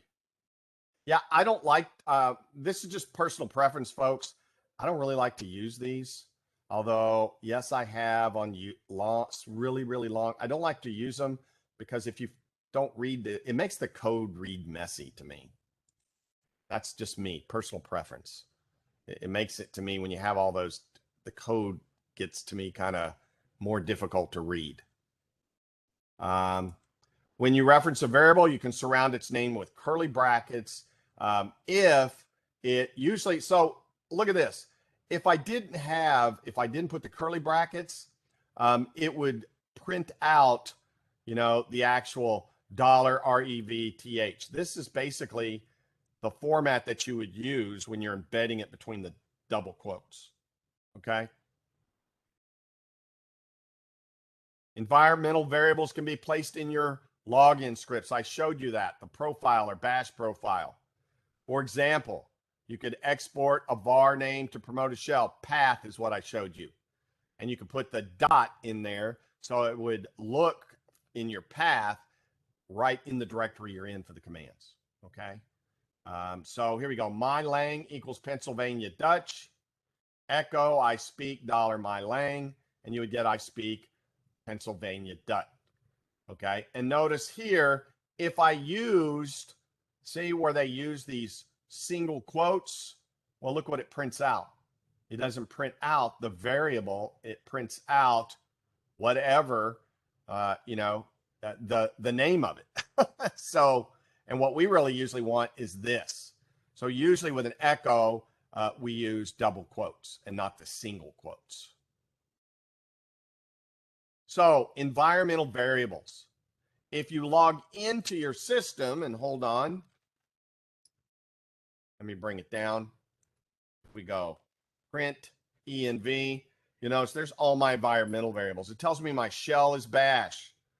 It tells me my mail file is var mail j wade. And here is that path that it's going to search for. And you're probably wondering why I got 2 dots in here, because when I was editing, if you add the extra dot in 2 of the different files, say the profile file and the bash file, well, then you're going to get 2 of them. Okay. And I overkilled it one day because I went, yeah, why is it not searching my directory? And I went, let me look. And I'm like, oh, okay. Well, whoever did the default path didn't put the dot in there. Okay. But see, look, xterm is your terminal type. Here's my SSHTTY. Okay. And here's my username. Here's my home directory right here, home directory. And you can set loads of other, we could set aliases. So you know how I like to do an ls-al? Well, I could go in and set like an alias. Let's see if I can set one. Alias ls, minus, let's put it in ls minus al. See if that works. And alias ls minus al, not found. It's been a while since I've set aliases in my file. Alias ls equals ls minus al.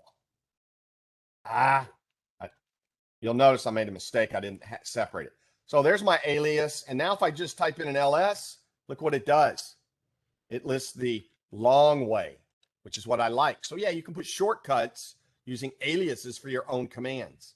And you can add that into your profile file or into your bash profile file so that every time you log in, you got these little aliases there. I could, so now how do I get rid of it? An alias ls. Now, if I do an ls, it goes back to the old way. Okay. So you can go in and add your own aliases. Okay. And here they're just showing you, you do the export command. So here, look, editor equals VI. There's their default editor that you can go in and configure. PS minus EF, pipe it, grep to HTTP. D selects a portion of the line. Likewise, sort minus U selected a portion of the line because it was sorting and getting rid of those unique inputs, or not getting rid of the unique, getting rid of the, duplicates. Sort sorts the input line. So whenever you do a sort, it usually by default does it in alphabetic order. Now it could be in reverse order if I want to do an R.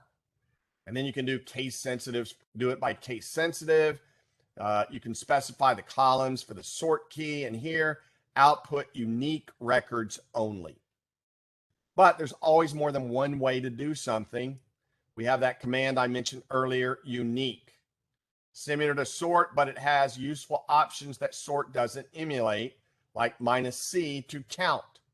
So here, if I did cut -D field F7, and I did the ETC password sort, and then I did a unique -C, I can see each line, basically how many there are. So let's try that on ours. Let's go cut -D colon. Delimiter is colon. We want to cut the 7th field, which is basically the bash shell, or what type of shell a user has. We're going to sort, and then sort's just going to put it in alphabetic order. And I wouldn't have done it this way. This is not how I do it. This is just showing you more commands and that there is, other ways to do things. Unique minus C, and notice, see, I got 265 bash shells. Looks like there's a blank line in there, 14 faults, 1 sync, 17 no logins. Okay. Another way I could do it is, instead of sort, there's also the WC right here. WC can do count the number of lines, the words, or characters. So if I do a WC/etc password, okay, you see you have 298. And here's another thing that we could do. We could do WC minus line, etc password, and it gives me, oops, WD is not a command. Misprint. See how it gave me 298? Well, that's 298 lines.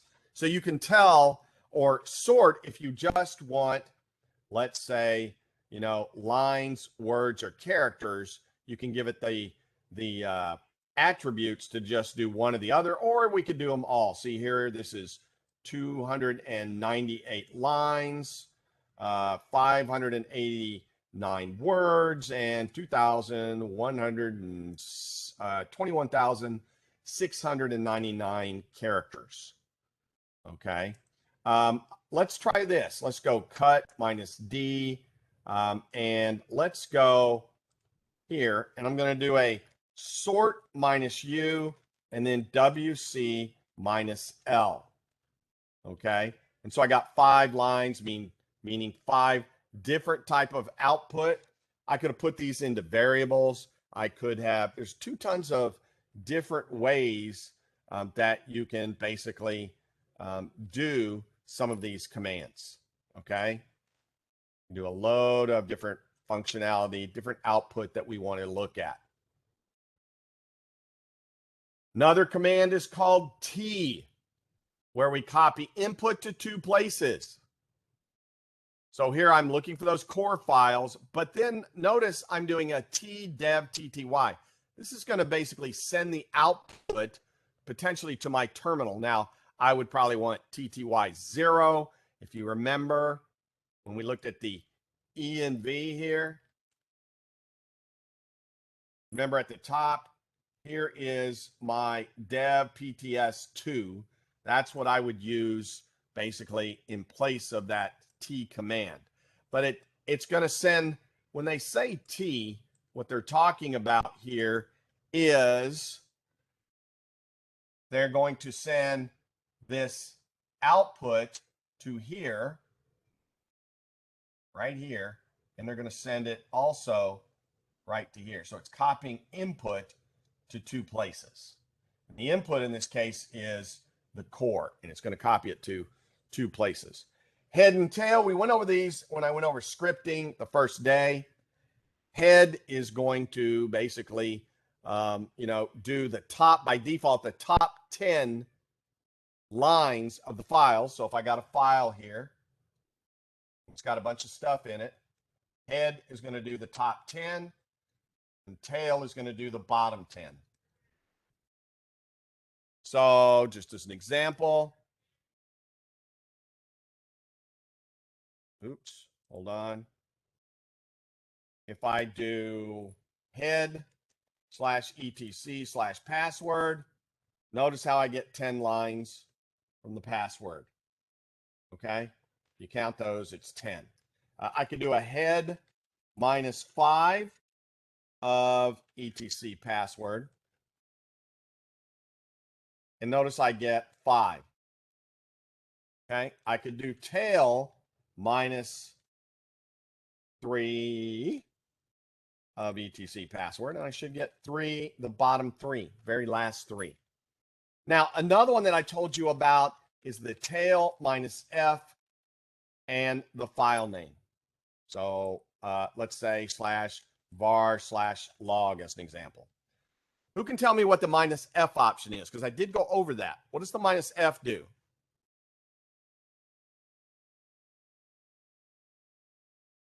Yeah, Seth, whenever you have the pipe, you're just piping the input to the next one. Okay, to the next one. Who can tell me what the tel minus F does? Anybody? So the tel minus F will keep the file open. It will keep the file open. We normally do it for log files. And I think I showed this to y'all. Pretty sure I did.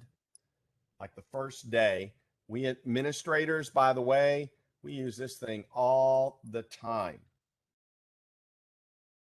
2 seconds.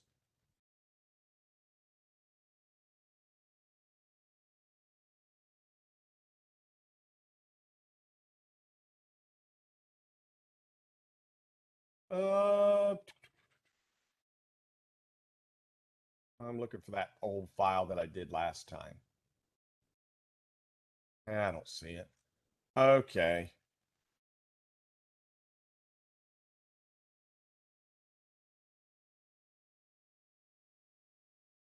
Give me 2 seconds.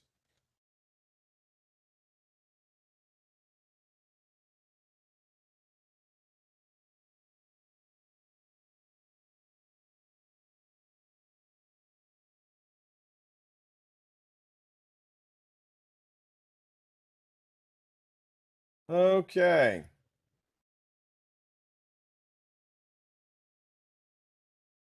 So I have a log file out there. And it's called /home/jwade/log. And notice I did a tail minus F. It's showing me the basically error 1, 2, 3, 4, 5, 6, 7, 8.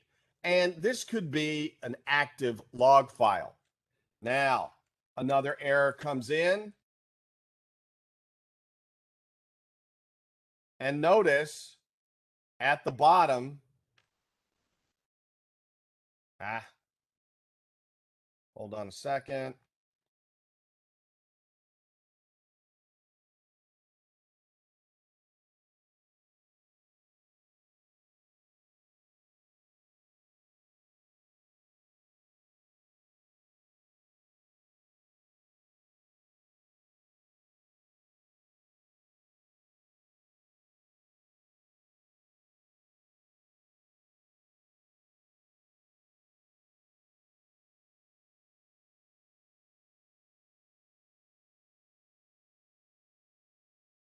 That's interesting.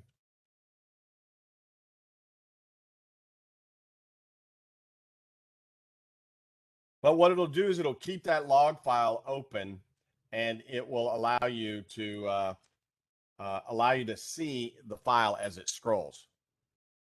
Okay, give me 2 seconds here.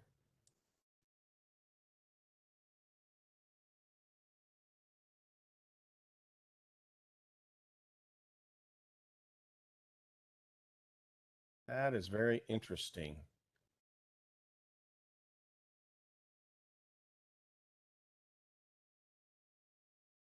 Let me get another. I got to get another shell open, folks. So hold on. Bear with me.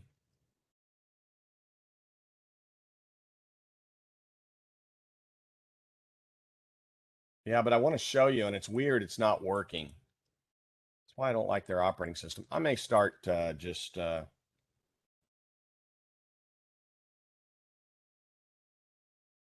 having. I think the first lab. I'm going to change this class format next semester because I don't like. Okay, that is interesting.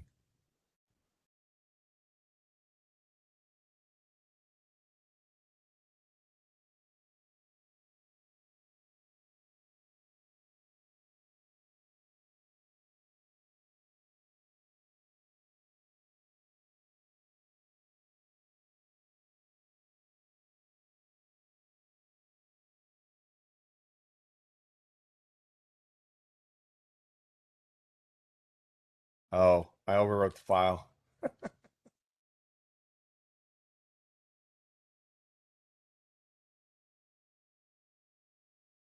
Hold on. I want to show this because Looks like a few folks don't understand, but unfortunately, I've got to set the file up.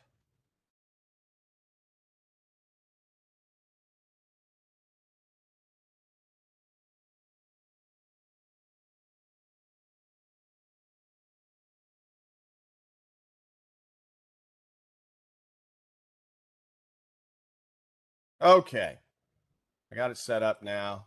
2 seconds. Okay, so you do a tail minus F of log file.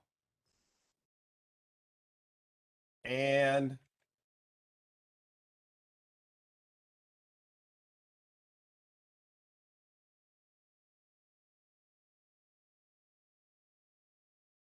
now you're just waiting here for another error that's coming from the application. See, it's opening that file and it's keeping it open. So every time an error comes in, you're sitting there looking at the error. That's a tail minus F. We use it all the time. I'm sorry for the delay on that. I had to go and set the file up and then I overwrote it. So, does everybody remember I showed this? Yes or no? And so see, and then you can watch that we fixed it all of a sudden. All right, we fixed it. It's working fine. Okay, that's a tail minus F. Okay. Of course, we also have the grep command, which we've went over. Now, the only thing I didn't discuss was the grep minus I. We often do the I because it makes it basically, if you remember, you know, if I do an ERROR, let me ask you this. Is Unix case sensitive, yes or no? Is Unix case sensitive, yes or no? Yeah, it is. Unix is case sensitive, folks. It is case sensitive. So if I grep, let's say let's watch this. Actually, I'll go back into here and watch this. So there's the file, my log file. And if I grep for error, and you see, look, I got bunches of errors up here. If I grep for error from log file, I don't get anything. It's case sensitive. I have to grep for the exact word and the exact spelling. But here's the thing with grep, okay? This grep minus I here says, hey, ignore case, please. Grep minus I of error from log file.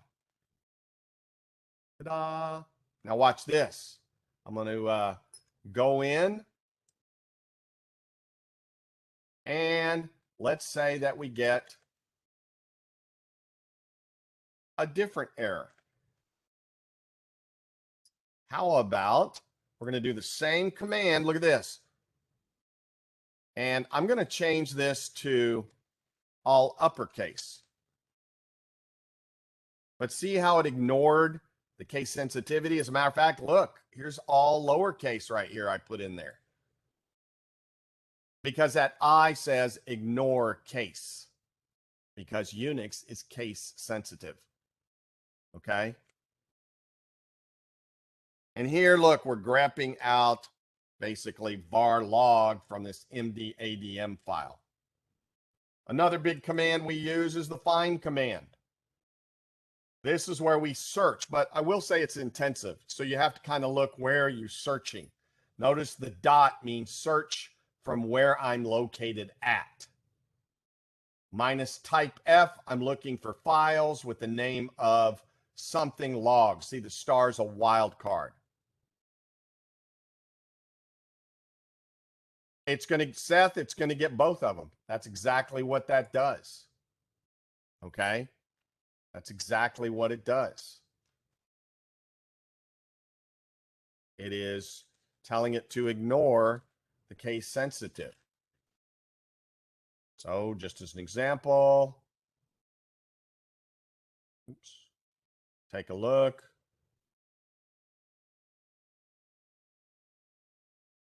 See at the bottom? It's not running both of them. It's looking for anything with ERROR, and it's ignoring case sensitivity.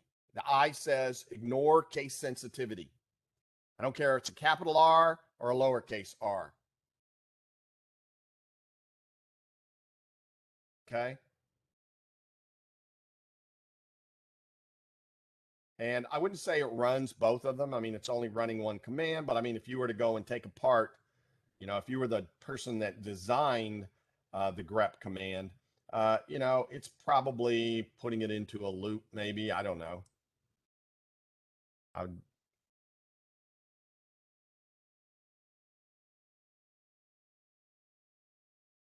Yeah, well, I did that. I did just exactly what you are. Look, if I go more of log file, see how I've got error in caps up here? And then I've got error in lowercase here. And then down at the bottom, I've got all lowercase error. So there's 1, 2, 3, 4 error types in this thing. 4 error types in that file. And all I'm doing is telling it to grab anything that says error, regardless of the case, whether it's 2 uppercase R's, all lowercase, E, it's ignoring case sensitivity. So if there's 2 different files, well, you're going to have to run the command on both files. Okay. So here we go. Find command. This is where we're looking for something on the system. Notice here we did a find, and we're searching from where we're located at. And the type is a file, meaning we're searching for files, not directories or any other special files, where the name is, and it ends in log. Notice the wildcard here, folks, meaning I'm just looking for files that are a .log. Now notice it says I got this do not touch. Well, maybe I don't want that in my output, so I pipe it to a grep -v. -v says I don't want to see that. I don't want to see that. For example, what if I grab out grep for hello from log file, and I decide that, okay, I don't want anything that says error. I just want the stuff that shows works fine. So grep -iv for the case sensitivity, ERROR. And notice all I get is works fine. Okay. I did the -i's that says, hey, I don't want you to look at the case, whether it's uppercase, lowercase, anything that has ERROR, I want you to not output it, which is what -v is. Notice in our example here, grep -v dot do not touch, and notice the do not touch. See, it was up here, but now it's gone. Okay. So another thing that we can do, and by the way, I never do this. Notice the do, echo, move, done. Notice that you can do right from the command line scripting, regular scripting. If then clauses, do. I don't do this, but I've had other administrators that do. They'll do a find command, and look, here's a while, do, look, loop. You can't see the screen? How many people can't see the screen?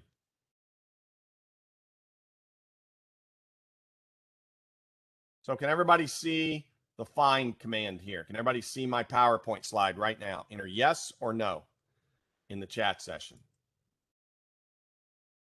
Okay, so I got 2 tons of yeses. So I'm going to assume that maybe somebody's wrong with their system. Okay, so it looks like everybody can see it. So I don't see, so Shada, I don't know what to tell you. You might log back in. Okay. So anyways, you can do the scripting. See where it says while read fname. do echo move. So we're actually doing a move command, and well, we're actually echoing it. Done. But here's the thing, folks. I don't do scripting on the line. If I'm going to do scripting, I'm going to open a file and put it inside a file. That's me. But I've had administrators, I've watched them. I'm like, wow, you're doing the scripting right online. They're like, yeah. You know why? There's a reason that I don't do it on the line. What do y'all think? Why do you think that, and the reason isn't because you don't know how. Why do you think that I don't do scripting like this on the command line? Anybody want to hazard a guess? Why do you think? There is a reason that I don't do it. Yeah, that's it right there. Lisa got it straight away. Yeah, I'm doing something on the command line, and all it takes is one mistake, and then poof. Oops, that's gone. So if I'm going to do and start getting into scripting like you see here, I'm going to put it in a file so I can validate what I've typed in and what I've done before I do it. That is me. Okay. Plus, as Seth says, you got to then type it all in. You make a mistake, you got to start typing in. Now, Seth, you can do the up arrow, but even then, I just don't do it. That's just me. You know, you probably get an administrator that'll go, oh, I do it, it saves time. That guy doesn't know what he's talking about. That's their preference. And so the way I look at it is if I'm going to start using if-then clauses, while loops. Now, I do stuff like this, you know, pipe this command to this command to this command to get output of what I'm looking for. I do that all the time. But when I start, and that's where I differentiate it, is when I start using for loops, while loops, or if-then clauses. That's scripting to me, or programming, and I'm going to put it into a file. Okay.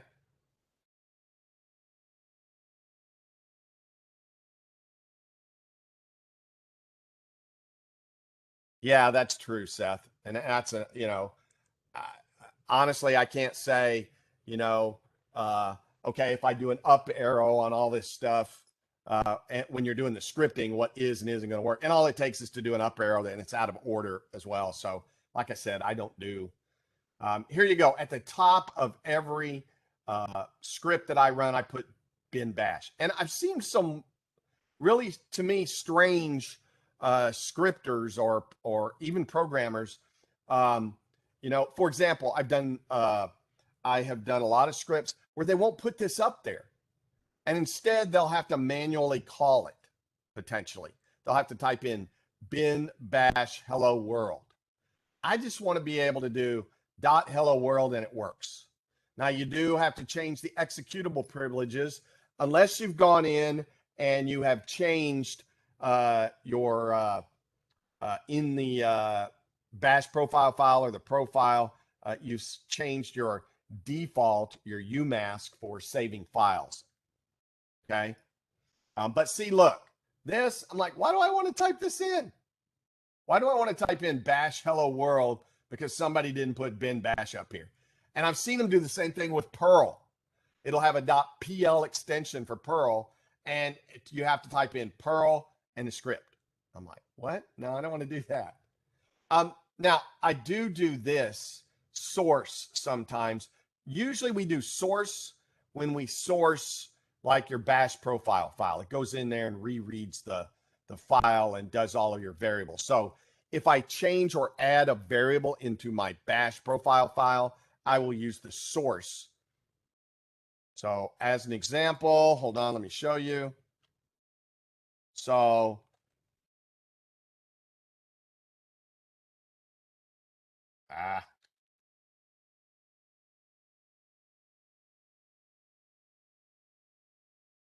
okay, let me get the name. Hold on. Oh, I'm in the temp directory.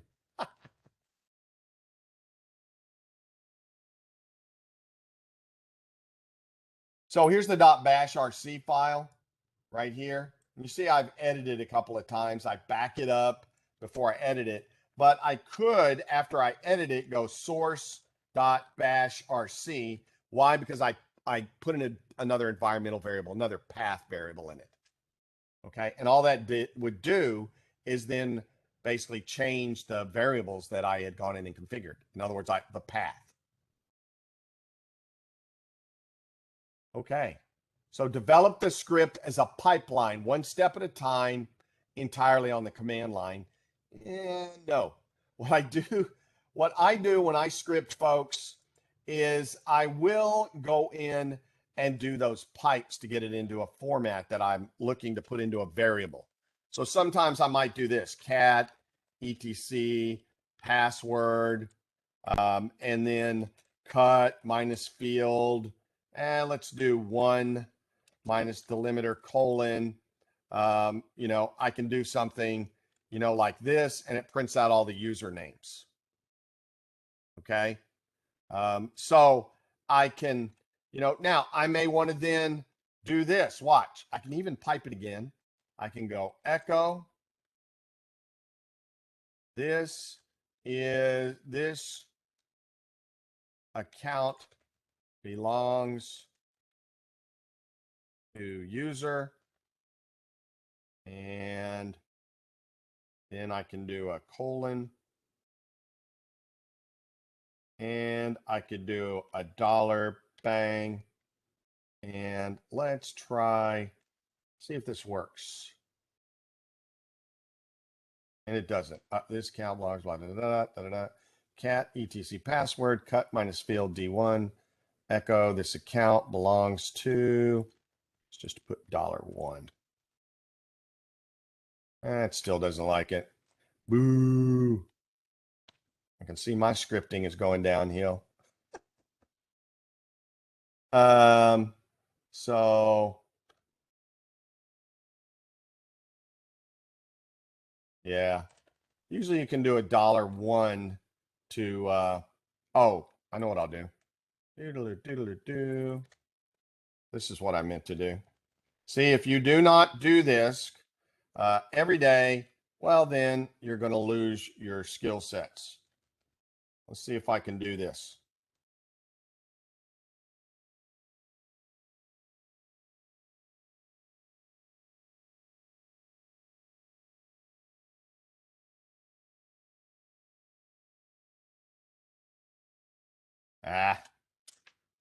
I'm getting bad at my scripting. I'm going to have to go spend some time doing some scripting.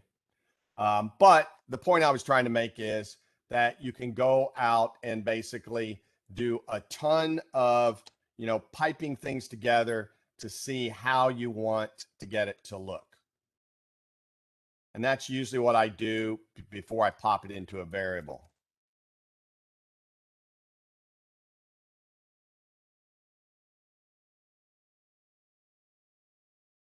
Hold on a second.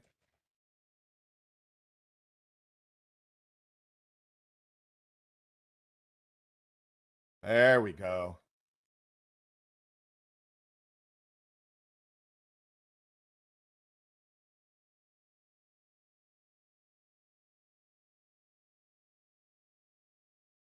Ta-da. Okay, my scripting is not that bad. Just a couple of little refreshers, but man.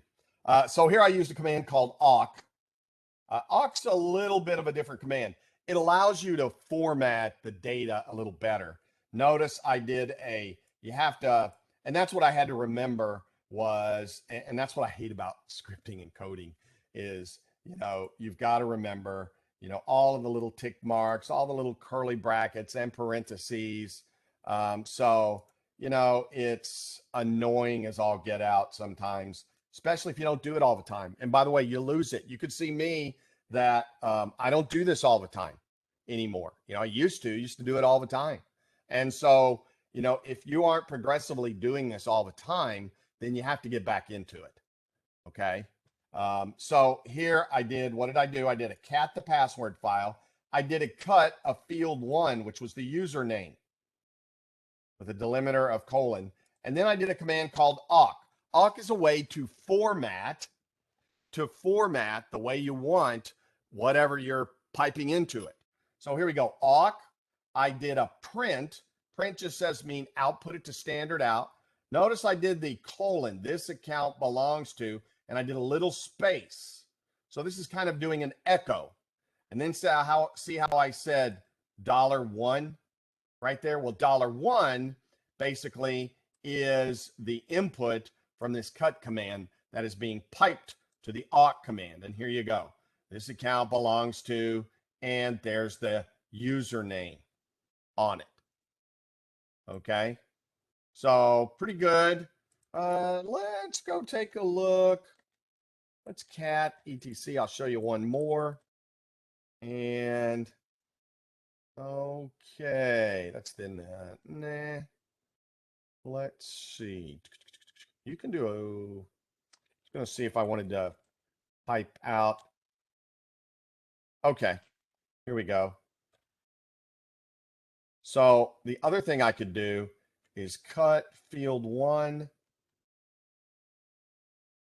and comma 3.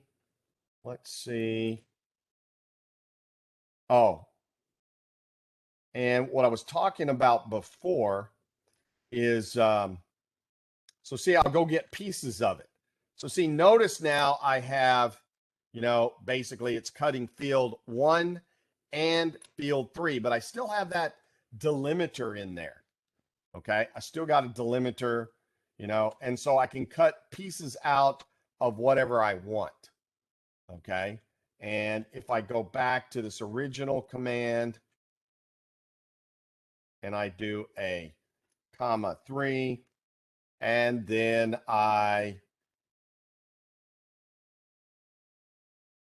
you'll notice, see, now it has the UID. And if I want to, this account belongs to $1. I can then put this into a variable and I can operate on that one as well. I can put another cut command, cut it out, and I can separate these. So I could have put these into 2 variables. I could have done a cut command, put them into 2 variables, and then I could have on this line used awk to print whatever format I wanted to. So you can do a ton with awk, folks, a ton with awk. So let's see. Send output to standard out and check to make sure it looks right. And that's what I was doing here, is I was doing those individual commands, formatting it to see if that's what I wanted it to look like. And usually I do that so I can understand what's going to go into a variable. I do it on the command line. At each step, uses the shell's command to recall pipelines and shell editing features to tweak them, meaning I can use that up arrow. And then until the output looks right, well, I haven't done anything, so there's nothing to undo if the command is incorrect, meaning I'm checking my work. So I build my work in pieces. I usually have a template, pop the template in. Once I have that in, I set my variables up, and then I use the command line like I just showed you to figure out what I want to put into variables. Now, sometimes you know what you want to go into variables, but what I'm talking about is if you're grabbing data from a file and you want it in a specific format. So here we go, echo/TA/TBB/TC/N. You'll notice this is what it echoes out. But if I use the printf command, this is another way to format your output. You'll notice the /T means tab. Over in echo, it doesn't mean anything. But over on the printf command, that backs, remember how I said earlier that /N was a new line? So these are commands. The backslashes are commands, but you got to use the printf command that recognizes them as commands. Tab for T and /N for new line. Now, the other thing we discussed in one of our labs was the read. Here, echo, enter your name. Now, I showed you how to do a read -P so you can have the prompt on the same one. And then enter your name, read username. An if statement, if username, then echo hello username, meaning in for non-zero or null, meaning there is something there. If they just hit enter, well, it's going to go, you didn't tell me your name, exit 1. But you still have to have these in the correct place, right? These brackets have to be there. Semicolon has to be there. Here is a bigger script. Notice we have a function called show usage in curly brackets. And it just shows you echo The $0 is the name of the program itself, or the script, the name of the script itself. Here, the main program starts. If $pound is not equal. So what they're looking for is two variables. If once somebody hits enter, we don't have two variables, then do the show usage function. And what we should have is the command name, the source directory, and the destination directory. Else, two arguments have been entered. If the first argument is a directory, then the source directory equals $1. Else, invalid source directory, show usage, meaning it's not a directory. Remember, and by the way, this -d, -any, where do I find those at, folks? Where do I find those at? If you're looking at this going, how do you know that's a directory? You know, that means if this file is a directory, where do I go look?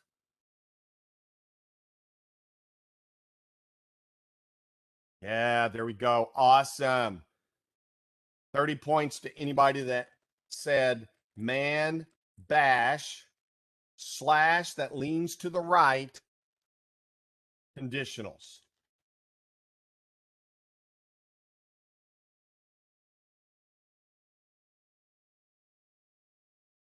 There we are, right down here. There they are. So see -d, what did that mean? True if it exists and it's a directory. Okay. So if $2, meaning the second, the destination directory, okay, exists and it is a directory, well, then destination directory equals $2. And then see, notice how we're doing the printf. Source directory is $source directory. The /n says new line. And then print destination directory is $destination directory /n. This one's just pretty easy. It's just a bunch of if, then, else statement. Now, folks, this is just me. I don't like having the then here. I like if and this clause by itself and the then on another line. That's me. You can do it however you want. To me, sometimes it's hard to read. I like it when it's if, then the clause, and then the then right here below it. Okay? That's personal preference. It's how you want to do it. I like to see the then, because to me, when you're starting to read down in through here, you tend to see the if and the else, but the then you tend to ignore. I don't know. It's just probably the way that I started writing scripts way back when, and they had it on the next line. But it's really up to you. Okay? And here's an example. Same script right here. Make dir AAA. And then look, show usage AAA. Source, and this is the name of the script. Source directory is AAA. Destination directory is BBB. And then show, now see the SH? You don't need that, folks. If you got the bin bash up here, you don't need to call it like this. You just type in the name of the script. And then here, foo, which means, you know, a directory that's not there, and it says invalid source, and then it calls the function. Okay. And here's just another example of a function. If it equals 0, meaning nothing is there, exit with an arbitrary non-zero code, exit 99. It's just using different exit codes depending on what the entry was. Now, here we're looking at those, you know, basically that and, okay? We're looking at the ands, meaning it's only going to run, it's looking to say if $base, and by the way, we don't know what $base is. It's just saying, you know, if it's equal to 1 and $dm is equal to 1, then install the base. Else, meaning that, see, both of these have to be true. This is an and symbol or a Boolean expression, meaning both have to be equal in order to run this. Else, if base is not equal to 1, but its DM is equal to 1, then install base. Else, if base is equal to 1 and DM is not equal to 1, then install DM. Else, install nothing. And if you look at this when we're doing these if-then, you're really looking at binary, the way binary works, right? So look at this. So if it's equal to 1, so 1, 1, not equal to 1, which means 0 and 1. And then you've got this one being 1 and 0. The only thing they're not testing for is 0, 0, which that is the install nothing, okay? Meaning if both of them are 0, it's not going to install, it's going to basically not install anything. But they didn't test for it in if clause, okay? So there you go. 1 means true. 1 means true. And here are those comparison operators. For strings, x equals y. X is not equal to y. X is less than y. And here's the numeric expressions. 2 is equal to 2. 3 is not equal to 3. These are pretty much, these operators are pretty much, standard when you look at, numeric mathematical expressions or comparisons of string. Is the string null or not null?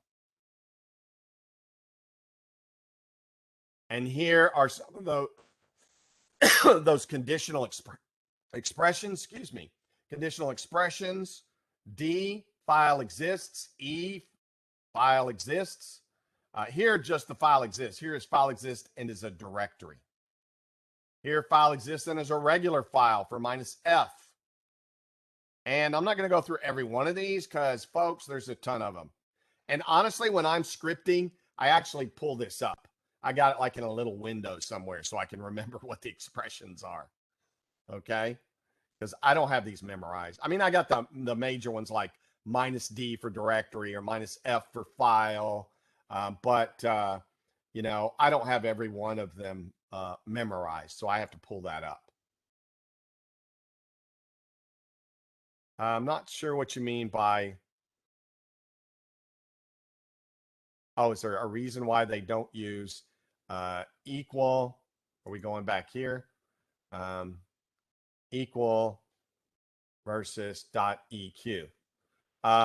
Well, because, in the string world, it's slightly different. It's just a way to differentiate a numeric variable versus a string. Okay.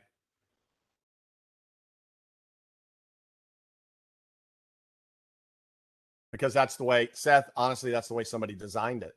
They had to differentiate strings and basically they had to basically, designate numeric versus strings.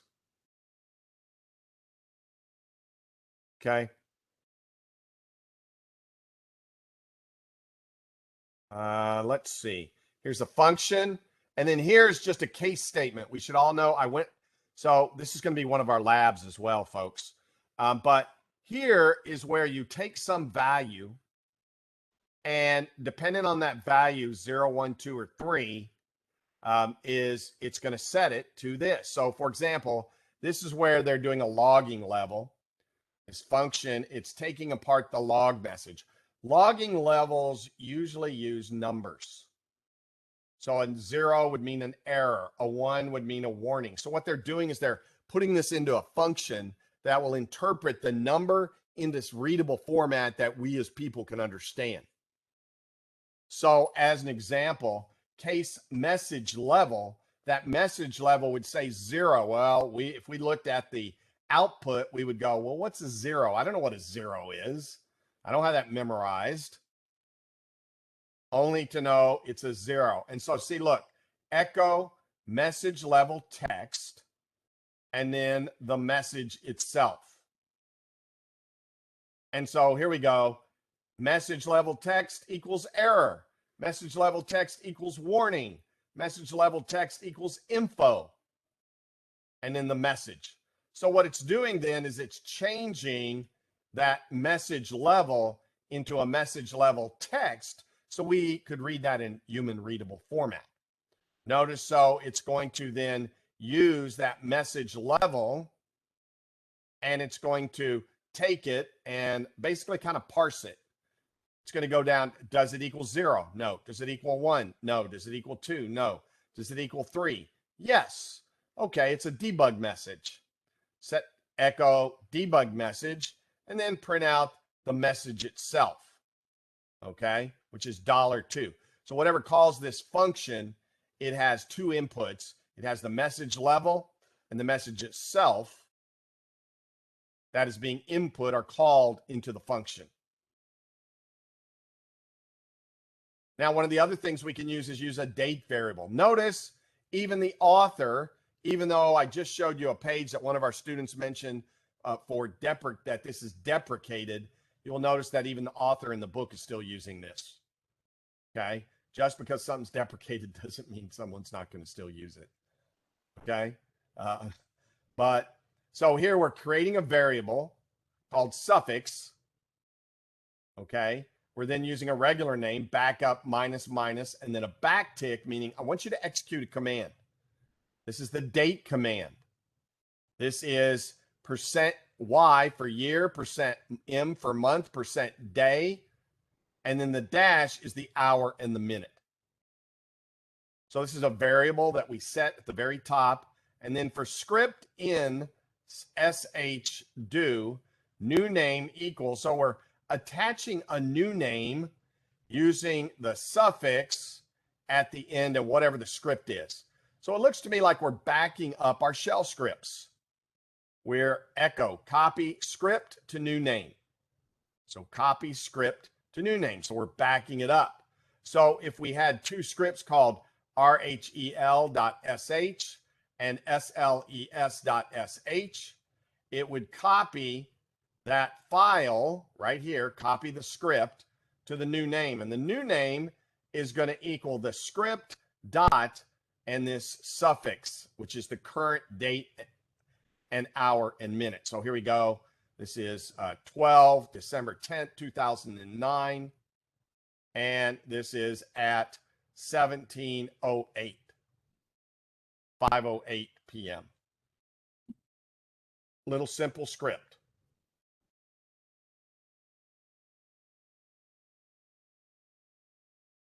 So regular expression or regex. Regex is where we can actually take and use that regex. So for example, here's a good example. Allows 0 or 1 more matches. Okay. Basically, it's a, I like to call it a wild card, but we can use regex in our scripting when we want output and format and certain types of data. Now, folks, I can't say I'm an expert at regex. I always, and I used to have a big, thick book on regex. I finally got rid of it. Now because everything's on Google, I just Google. And I also have a cheat sheet for regex as well. Now, what does that mean? Well, as an example, let's go take a look. But just out of curiosity, how many of y'all have used regex before? Answer yes or no in the chat session. And if you know what regex is, answer yes. Actually, okay, so a lot of you haven't. Okay. So regex is not fun. What it's used for during scripting is when you're trying to, let's say, match a character, match characters from a given set, match a word. We can also allow 0 or more. So here we go. Here's a kind of an example of regex. Let's say I go to ITSC and I'm looking for RC information. I could go ls minus al grep. Let's go ls minus al of RC star. Okay. That you will notice right here allows 0 or more matches of the preceding element. It's a wild card to say anything that starts with RC. And notice how it lists directories. I went into the directory. Now I could go ls RC star. And you'll notice it lists all of the directories. I just tell it not to do a long listing just so you can see how it's listing all of the directories and files under RC in the RC directories. That's a wildcard. Now watch this. What if I do an LS and I do an RC question mark? Uh-oh, nothing. There's nothing there. Question mark says allows 0 or 1 match. This is many matches. This is 1. So what about RC2 dot question mark?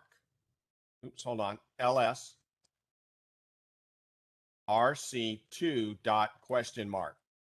Oh, it listed out just the RC2.D. Okay. So that's what regex does. It's basically a way to do character matching. Okay. And man, can you get some crazy stuff. Look at this. So, regular expression. I am walrus or Eggman. Matches either I am walrus or I am the Eggman.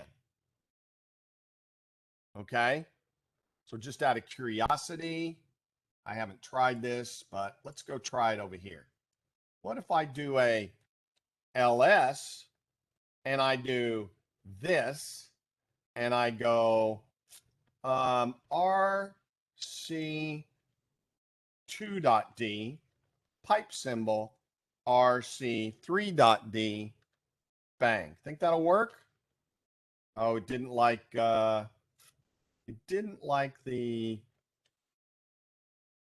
let's try see if this works. Nope. Okay, well, I wanted to see if it worked on the command line. I haven't tried that before. I don't use that. But what I will say is, this is when you're trying, it's used for matching characters. That's what regex is used. Now, what have I used regex for? Well, there's certain monitoring tools that you use regex in order to match the names of what you want to monitor. Yeah, you actually use this format that you see here in basically to match agents that you're looking for that are named a certain way. So you're matching characters. So here we go. Look at this. I am walrus egg. And then you got, look at this back. Hold on just a second.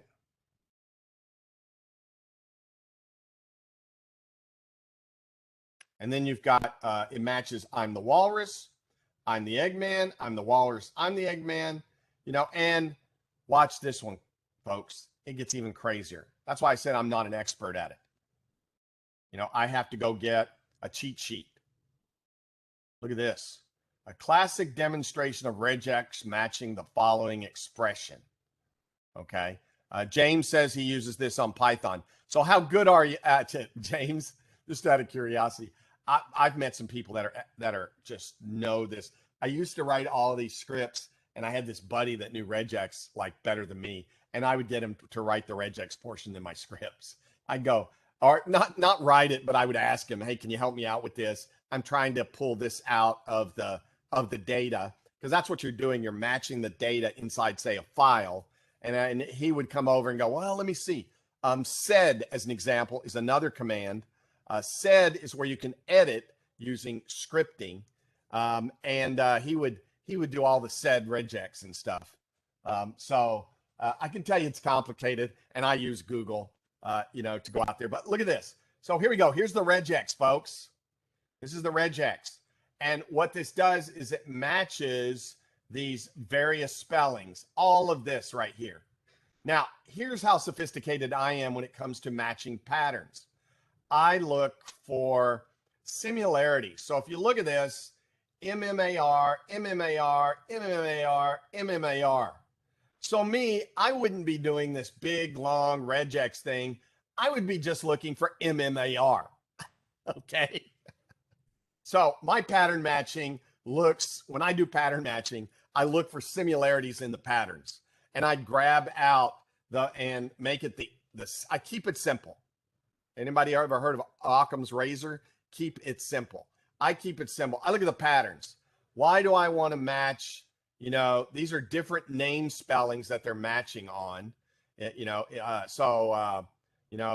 They're looking at potential different of the same person's name, but different spellings.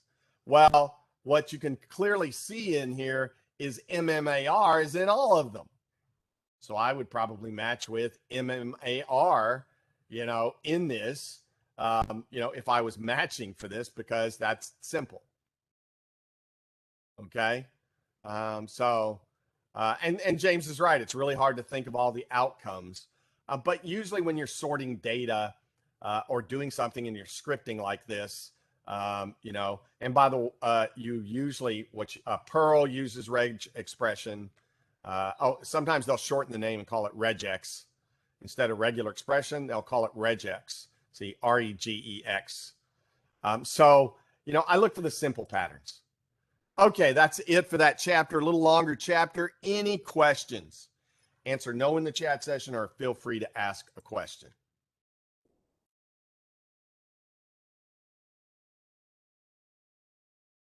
Okay, well, folks, I think we're going to take a little break. I did run you a little long. I apologize. I usually take a break, but then I keep thinking, well, no, it won't take that long. Oh, no, it'll. And so I apologize. I do want to do chapter 8. Okay. And that catches us up on lectures, which is great. And then I'll go over the lab. This is only, not too many slides. We should be able to finish this one pretty quickly. It's just, how do you create user accounts, that type of thing. So let's take a break first. It's 11:10. Let's take a 5-minute break, refill your coffee, take a bio break, and I'll see you in 5 minutes. Please remind me. I'm going to pause here. That recording going. Okay, so now we're into user management. And folks, this is the non-fun part of, why do I say it's non-fun? Well, because although it is interesting sometimes because you're the first one that knows when somebody leaves. I've had the HR manager come down and whispering in my ear so no one could hear. I need you to disable, this person's account immediately. Why? Okay, well, they're no longer working with the company. So user management, creating a user accounts, and basically removing user accounts, but also setting what a user can and can't do, what they can log into, what they can't. Okay, and also setting things like complexity, okay, of usernames as well. So just FYI in the industry, sometimes you give 2 weeks notice and they let you stay. Other times they walk you out the door that day. So if there's anything that you wanted to get, let's say, make sure you get it before you give your notice. Like, for example, honestly, I would back up any of my scripts I had written, and put those on a little drive, like a USB drive, or email them to me. Not company stuff or not proprietary stuff that I was developing for them. Just my little templates that I might have, gone in and say modified my templates that I used for scripting. So if you were to look at all of my scripts across every place I worked, you would see that it had the same similar template. And so I might update it or add something or do something with it. And a lot of times I would want to, keep those, handy.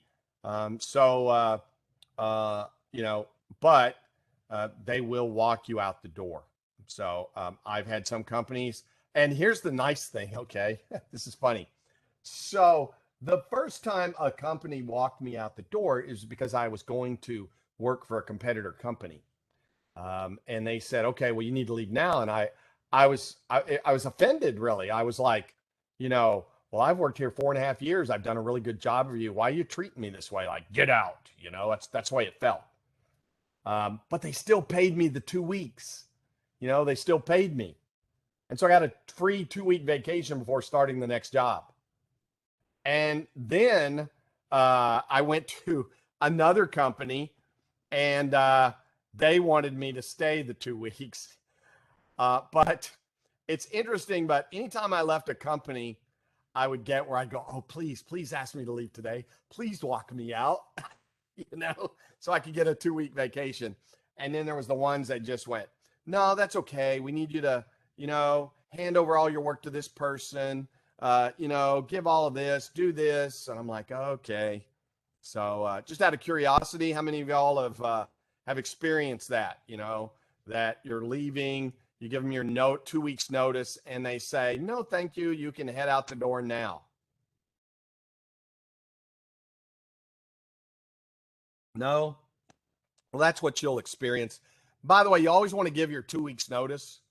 You want to try to leave that company in a really good manner. Because you never know when you might want to cross that bridge again. You also don't know whether or not somebody at that company might be able to, might be go to work for some other company. So you always want to be careful, old expression. And actually, it's funny. My grandfather is the one that always goes in the back of my head. My grandfather taught me this. He was visiting, and I had just turned 18.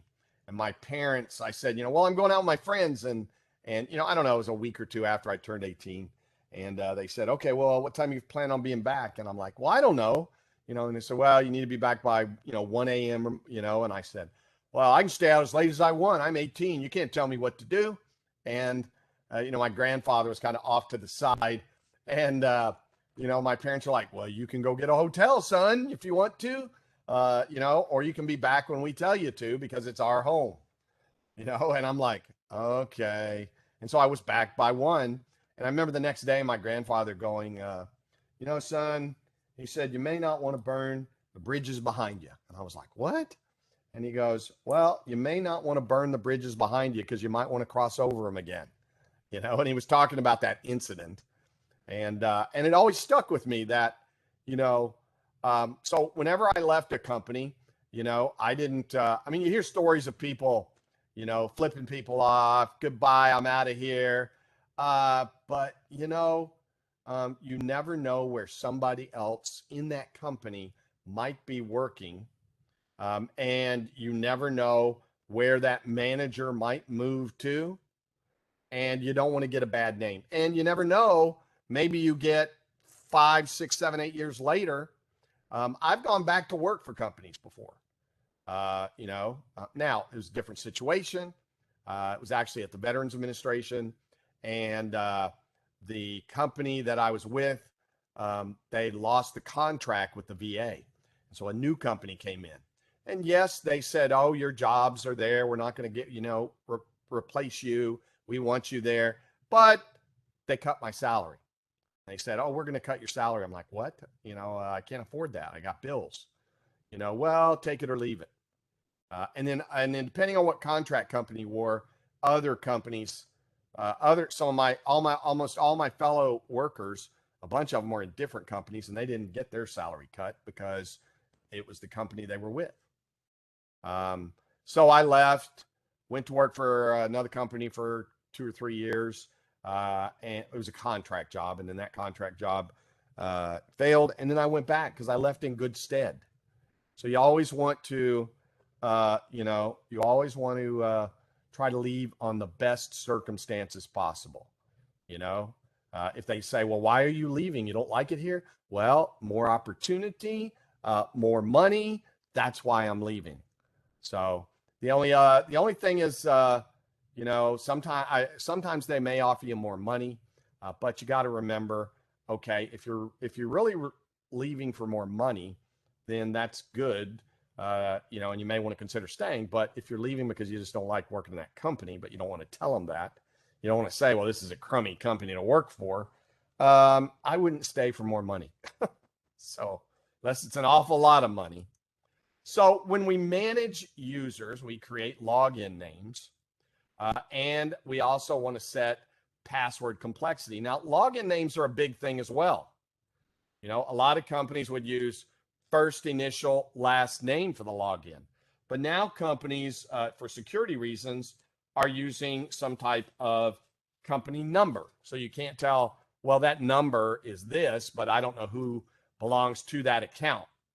There are configuration files, as you can see, Red Hat, Debian, FreeBSD, where you can set things like complexity and the required number of characters for a password. Okay. Login.devs, passwordquality.conf, systauth, login devs, common password, login conf. These are all files that we can basically go in and set, the number of characters. And it's funny because it used to be 8 characters. And then now a lot of places I'm at, it's 12 characters minimum. So the ETC password, we've gone over this a couple of times. You have the login name. You have a password placeholder. This password placeholder, it used to be the actual password. And then they realized, well, wait a second. Everyone can see the password file in the encrypted password. So they could use a encryption software like, say, John the Ripper, that basically will take the hash values and try to decrypt them. You have the user ID, group ID, the Geekos field, where you can add additional information, the home directory, and the login shell. Here's an example of password entries. Notice I have Dottie, a username. I have their user ID, their group ID, and see that placeholder for the password. And right there where the double colon is, that's a Geekos field. That's where we'd add something like a name and where they're located, and then their home directory and their shell type. Okay. Let's see. I got a question. Why do you say when they offer more money when you said you want to leave, even though it's the reason that it was a crummy company? I'm just saying that, I'm usually not, when I leave, I'm usually not going to tell a company when they say, why are you leaving? I usually don't say, because this is a crappy company, you're a crappy manager, and this whole company's crappy and I'm leaving. I usually don't say bad things. I just say more opportunity. I'm going to get to be working with this, and this.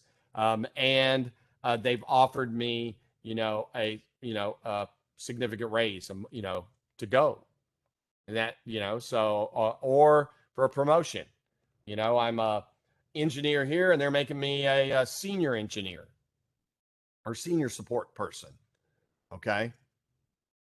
So I'm just not going to say any derogatory information because, what happens if you go to the other company and a year later they fold or go under or they do layoffs and you're the person that has the least amount of time with the company. And so you're laid off and you're like, man, I need a job, and so, you contact some of your old buddies and just say, oh, well, yeah, you can come back here if you want to work. And sometimes you get a raise. So, and yes, it may be crummy. You don't want to do that, but if you have to feed your family, you have to do what you need to do. ETC group, we've gone over this file. You have the group name. And usually, as I showed you, you have this encrypted password or placeholder. You have the group ID and a list of members. But if you remember, I showed you that, well, the ACC group file isn't really what we do. You don't give a group to every single individual. Okay. Yeah, that's correct. I mean, if we go look just really quickly, we'll look at ours. I go cat and password. We'll more it. You will notice that here, look. So student, where it says ITSC 307 student, that's the Geekos field. And here, see how everybody's got their own group ID? We normally don't do this. This isn't real world. Real world is you're the engineering department and we put the group ID of the engineering department. Okay. And then of course, this is the home directory for the user and the shell. When you log in, that's the shell you get. Okay. If we go look at the group file, see how everybody has their own group here? That's not real world. This is real world, where all of these users are part of group 1941 ID. That's the group ID. And here's the group name. Okay. So you can see the same thing here. Staff. Staff, by the way, is Unix default. They always have a staff group.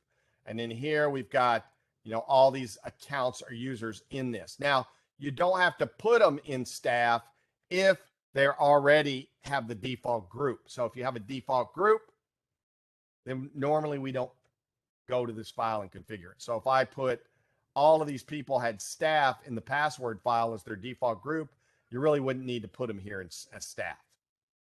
What we usually use this for is different groups, like engineering group, okay?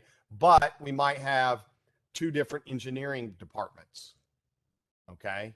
And so therefore, maybe, you're in engineering group 1, but you also do a little bit for engineering 2, and so they added you to engineering 2, different group of people, but you deal with them.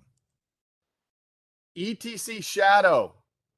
This is an example. You have the username and the encrypted password. This is the one that we can't see, unless you're root or administrator, because we could take this and see this is an MD5 hash, and we could try and put it in a program to try and decrypt it. Remember, every field is separated by a colon. And in these other fields, well, they usually have the date the last password was changed, the minimum number of days between changes, maximum number, the number of days in advance to warn users about password, the days after it expires, the account expiration, and then future use. So what these are setting right here is basically when that password was last changed, when it has to be changed again, and then also one of these fields will warn the user at a certain time. Like, see this 180 right here? This 180, as it gets closer, it'll warn the user that your password is fixing to expire. FreeBSD uses etc master.password and login.conf files. Slightly different. The real password is etc master.password. The etc password file does exist for backward compatibility of other Unix versions, but it doesn't contain any passwords. Instead, it has stars for the characters holders. So instead of the shadow file, they use a master password file. Okay. And then we have basically files that are configuration files. So when you log in, you get your initial configuration. So a login.conf entry can set the following: resource limits, how many files you can open up, and maximum file sizes you can create. Accounting limits, how long you're allowed to be logged in.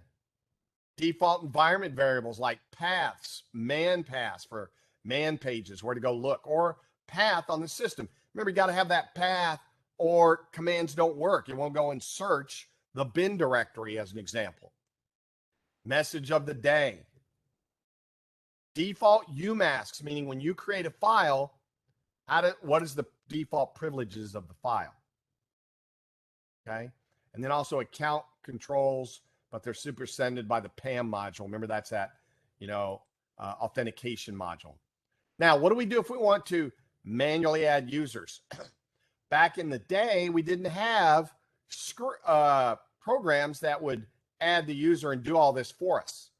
Now we do have programs like add user. We would have to manually do it. Now here a user signing agreement, that was usually done through training, not anything that we would do. What we would do is we'd go into the password and shadow file to create their account. And the way we do it, folks, is we would just literally go and duplicate a line, change the username, change it to a default password, and then do that in the shadow file as well, both files. If we wanted to add them to a group, we would. It's not really necessary if they're already in the group with whatever, engineering department, admin department, networking department. Then we set an initial password. We do a change. Okay, now what's missing here is, we would copy a default home directory. We would actually have a home directory, and sometimes we'd have 2, 3, or 4, depending on the groups. So for a developer, we would have a home directory that a default home directory for developers. We would copy the contents of that directory, so the entire directory, and put the user's name on it. So we would copy default directory to/home/jwade. And then we would change owner and change mod if necessary for the owner to own that home directory. If we were configuring any roles with role-based authentication, we would do that as well. And then usually, here how it says copy default startup files. Well, we might not have a default directory. Some places I work, we set a default directory up. Others, we just had all the startup files in there, and we'd copy those. We would set a mail home up and mail aliases if we were doing mail on the Unix side. And then we would verify that the account was set up, and then we would add the user's contact information and account status if we had any other, like a ticketing system or anything else. So here's an example. Create a directory, make directory, set ownership and permissions like change owner of Joe to home Joe, change the group staff to home Joe, and change mod 750 to home Joe. In other words, this would be read, write, execute for Joe, read and execute for the group, and then others, everybody else, would get no privileges at all. Then we would copy over the startup files. There is a directory called Scale, which basically has startup files, so we could copy and see, notice the wildcard. That means anything under there to home Joe. And then here, we're going to want to change those privileges of those files. -R means recursive. There are alternate variations. I could do change own -R Joe :staff to ~Joe, meaning home Joe. Or I could do change own -R Joe :staff to /home/Joe. Here are some of the common startup files and their uses. Dash profile sets the path. --rc for bash shell, meaning an etc password. When you log in, it selects that last password entry where, and let me show you, it selects that last field, field 7.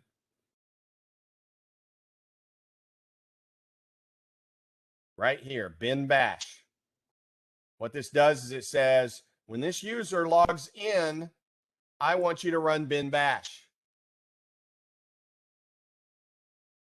Once it runs bin bash, well, there's a global.profile for everybody, but then in that user's home directory is a .bashrc, or there could also be a bash_profile. What does it do? Well, it sets the terminal type, sets message switches, sets up environmental variables like path and man path, sets up those command aliases like I showed you earlier. Like if you want a L or an LL, it would basically list that long listing instead of typing in ls space -al. Sets the search path, sets the UMask, which is the default when you want to store something. Okay. And it sets prompts as well. You notice my prompt says J Wade. I could set my prompt where it's something different. Now, different shells, different file types. So C shell and T shell has a .cshrc. Okay. VI and VM has a .vimrc, and I showed you this. I showed you that if you wanted to be able to copy and paste, you had to go to your home directory and you had to create, I showed you this like just before scripting, this vimrc. I turn the syntax off because I don't like all the colors. And then I set mouse =R, mouse equal R in the vimrc means when I go to vim, I can copy and paste inside it. Okay, that's what that allows you to do. So I created this file. It's not there by default. You had to create it yourself. Emacs, if you wanted to use Emacs, you could set the defaults for Emacs. If you are using mail, we don't use mail from there. He doesn't have it set up. We would have a mail RC where we could have mail aliases. GNOME, let's just say graphical user interface, and KDE, same thing. We can have set up some of the defaults for the graphical user interface. Now, here's the nice thing. Doing all that manually, that can be a bit cumbersome. So we have programs now that basically do this for us. They'll add the user. So for example, Ubuntu, user add or add user. SUSE, user add. Red Hat, user add. Solaris, user add. Looks the same, doesn't it? HPUX, user add. AIX, user add. So user add will go out and automatically, I like to call it automatically, create and put the user in the password, the shadow, the group. It asks you questions, and you can also use these different customization files in here so that it will automatically customize the user the way you want it. So once again, all Linux have the user add, the user delete, or the user modification. Debian and Ubuntu add user, delete user, and FreeBSD add user and remove user. User add on Ubuntu. We have rules for locating home directories by group and username. We can set permissions for new home directories. See, look at this, adduser.conf. We can go in and configure these files and set defaults. Also, I don't have to figure out UID and GID ranges. Does it for us. There's an option to create individual groups for each user. We don't do that. I've never done that in any place we've worked. Disk quotas and regex-based matching of username and group names. So we can do a little bit of regex. User add on Red Hat, etc login.def. We can do password aging controls, encryption algorithms, mail spool files, UID and GID address ranges. And user add -D displays the defaults that user will have for new logins that we created. A new user's home directory is populated with files in etc scale. So we can set it up in Unix. Yeah, slight variations between the different Linux versions, but we can use user add to automate installation of our users. Here's user add on SUSE.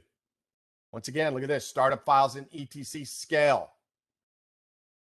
And then here's some of the things it does with login.defs, that file, whether to allow logins if a user's home directory doesn't exist, delay and lockouts for failed attempts, message of the day, restrictions for using change SH and change FN, password aging, UIDs and GIDs, UMasks. Notice if you get in the feel for this, it's pretty much the same. So here we go. We're running add user. We give them a username. We give them a full name. Notice that we leave the UID and the groups. We don't put anything. We just do return. We're looking for the system to basically manage the UID and GID for us. Okay. And then look, they're selecting a group, the same group, Raphael and Raphael. So it's going to be the same. The UID and the GID are going to be the same. Like I said, we don't do this in the real world. If this would be engineering, we would put engineering group. We give them their shell. See, the default is SH. But you can go in with these config files and you can say, I always want the default to be bash. Use password-based authentication. Yes. Notice if it's in the brackets, that's what the default is, and you just hit return. Use an empty password. No. See the no? I hit return. It selects the default. So whenever it's in the brackets, that's the default. And we went into the config file and set the default. Lock the account after creation? No. And then here's what it would be set to. It tells you. And then once again, it usually says, okay, this is what I'm going to do. Do you want me to do it? Yes. And it sets it. And then it said, do you want to do another user? Now, if we remove users, if we do it manually, we have to go back and do the process, remove them from the password and shadow, get rid of their directory, get rid of if they're in the group. But the problem with removing a user is you have to worry if you remove the user from the password and shadow file, well, if they saved something somewhere, like in a group share folder, it's going to have the UID, their UID. So you go there and you're going to have that UID. Okay.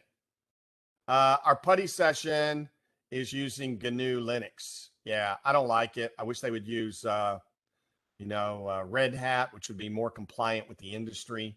Matter of fact, I probably need to, but I would have to get other instructors to agree to that because they're using this. So when we remove the users, we remove the user from any local databases or phone lists, remove them from the aliases file. How are we doing for time here? And we're still doing okay. This class ends at 12:15. We've got, okay, remove the user from password shadow group, remove the user's home directory, remove the mail spool, clean up any calendars, room reservations, and delete ownership on mailing lists. Bottom line, anywhere that user has a footprint, you have to remove it. But here's the thing. If they were part of a development team, you're going to have to change ownership of their files to somebody else if you want to keep them. And Ubuntu uses delete user. SUSE uses the user delete. And of course, you can also, by the way, look at this, delete user.conf, user delete. You can have a script that you've already basically customized to your environment on what you want to delete with the user. Now, what we do a lot of times is just disable the user. In the ITSC shadow file, we can basically go in there and we can put a pound in front of the encrypted password. Or another thing that we can do is we can set their shell prompt to no login. So if I go back to this, instead of bin bash over here, I can set it to this.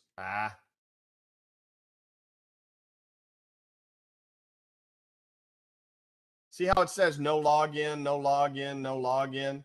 I can easily, this will allow the user to stay out there so their UID and their GID matches, meaning that if I see some files, I know it belonged to this user. And then by putting no login in that password instead of bash, well, they're not able to basically access the system or log in anymore. Now, a lot of environments used a centralized identity management system. For example, Windows Active Directory can combine LDAP. And so we want a single sign-on system.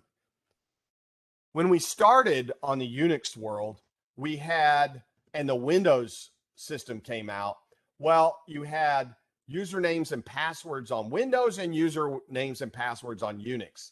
They didn't match up.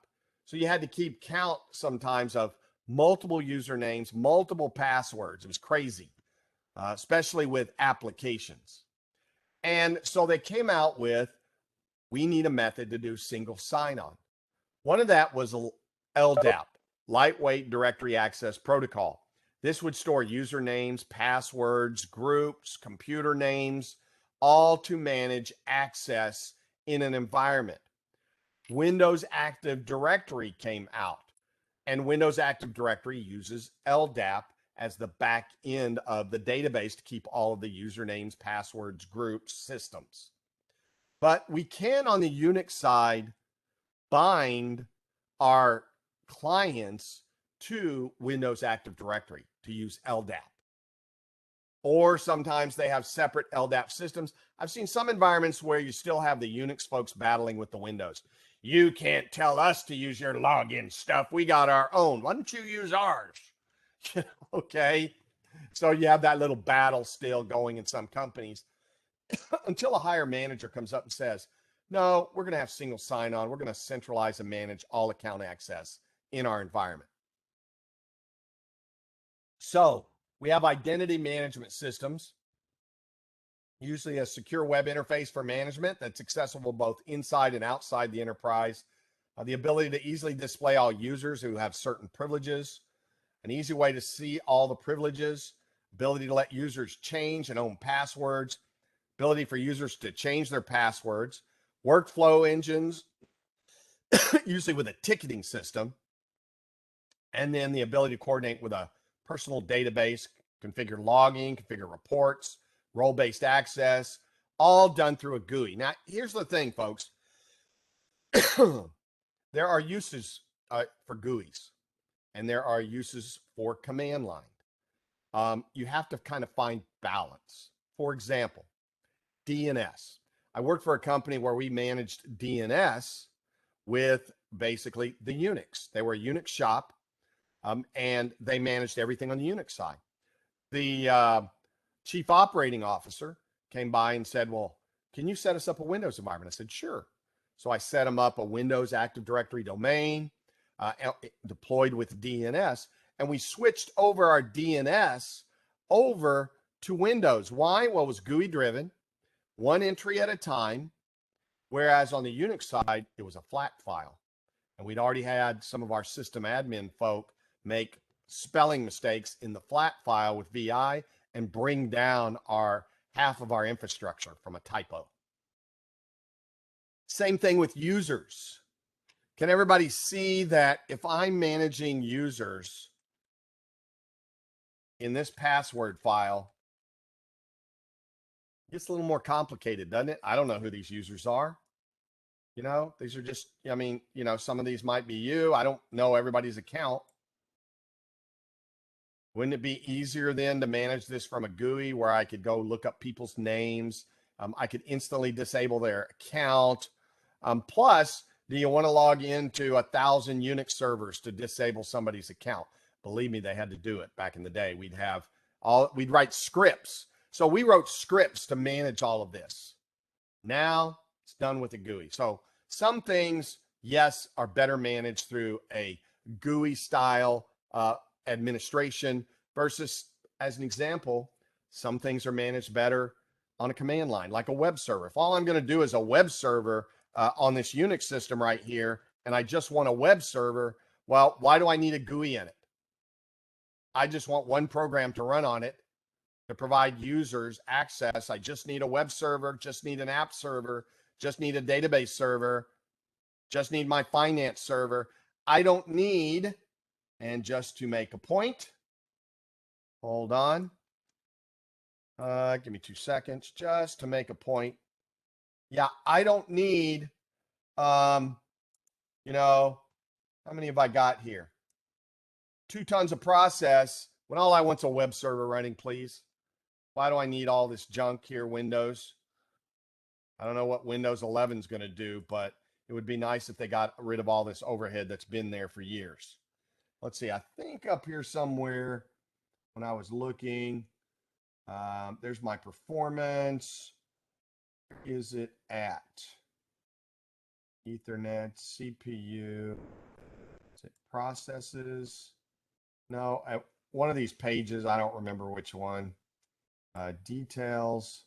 Oh, and I didn't even look at, say, you know, all of the wonderful, you know, background services that run, you know, all of this, you know, look at all of this. This is just, you know, just crazy, you know, and it's taken up CPU and it's taken up memory.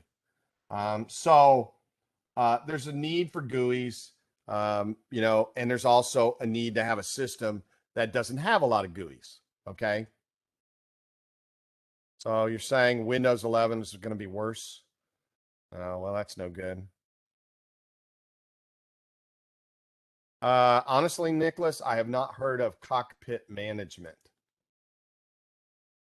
from Red Hat. Okay, folks, that is it for this chapter. Any questions?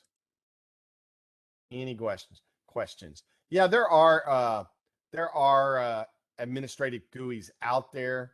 You know, so I don't know about Cockpit. I haven't heard of that one, but there are others as well. I've used a few, but you know, here's the thing: a lot of times, if you're going to use a GUI in the Unix world, it'll be running on one machine, and then it'll connect to the others. So you won't have a GUI running on every machine. Okay. Okay. Okay. So that is it for that chapter. Well, yes, that's the other one. Is there's a use for Windows operating systems and there's a use for Linux. There's things that Windows does better than you know. There's things that Windows do better than Unix, and there's things Unix do better than Windows. Windows was really, if you look at the Windows operating system, what is it used for? It's primarily used for, you know, supporting desktop applications and desktop computers, and it's really good for it. Linux isn't going to, that's not what it was designed for. So, you know, if you want to manage users and hundreds of computers, Windows is far better than Unix because, you know, Windows was designed to integrate with all of these Windows operating systems. Okay. Well, Seth, we don't use GUIs in Linux. Okay. Yes, you can use KDE. As a matter of fact, we're going to use one in the labs. Okay. But if you go tell a Unix person, well, we should load a GUI on there, they're going to look at you a little bit, you know, they're going to give you the evil eye. So, okay, folks. Well, let's take a look at the schedule here really quick. And here we go. Today's the 18th. We just finished chapter 7 and 8, and I also covered 6. So by next Saturday, folks, you want to have chapter 6, 7, and 8 quiz. You should already be done with chapters 1 through 5 quiz, but you want to do chapter basically 6, 7, and 8. So by next week, you should be up to chapter 8 quiz. On the labs, well, you should have done the pre-Linux lab, Unix Lab 1. You should be done with Unix Lab 2. And now we're going to discuss Unix Lab 3. Any questions on the schedule or what you should have done? And folks, just remember, if you're not here, if you're like, well, Professor Wade, I haven't done any of these quizzes, or Professor Wade, I haven't done any of these labs, you're getting behind. And it gets harder and harder to catch up. I guarantee you, you get down over here, and it's the last, you know, week or two of class, and you're trying to catch up on 15 labs, good luck. Or you're trying to catch up with all these quizzes. The other thing is the midterm is going to be, you know, kind of almost the middle of October. So we still have, you know, about a month before the midterm. But here's the thing, folks. You know, if you're not caught up with these quizzes, you can't use them as reference to complete the midterm. So once again, where should you be at? Well, we did 1 through 5, so you should be done with chapters 1 through 5 quiz. By next week, next Saturday, you should be done with 6 through 8 quiz. So you should be all the way up to chapter 8 quiz by next Saturday, and you should be done and up to lab 3 by next Saturday. We're going over the lab 3 here in just a second, but you should be done with lab 3 by next Saturday. Any questions on the schedule? So no in the chat session, or feel free to ask a question.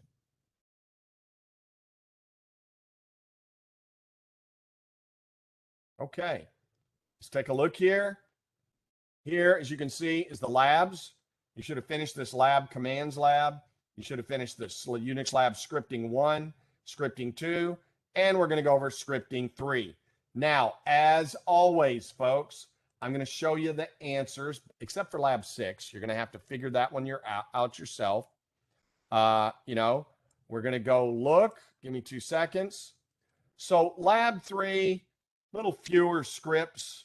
You'll notice here, there's only 3 exercises in Lab 3. It varies, depending on what we've been discussing or, what we're doing here. But let me get this. Give me 2 seconds. Let me zoom in.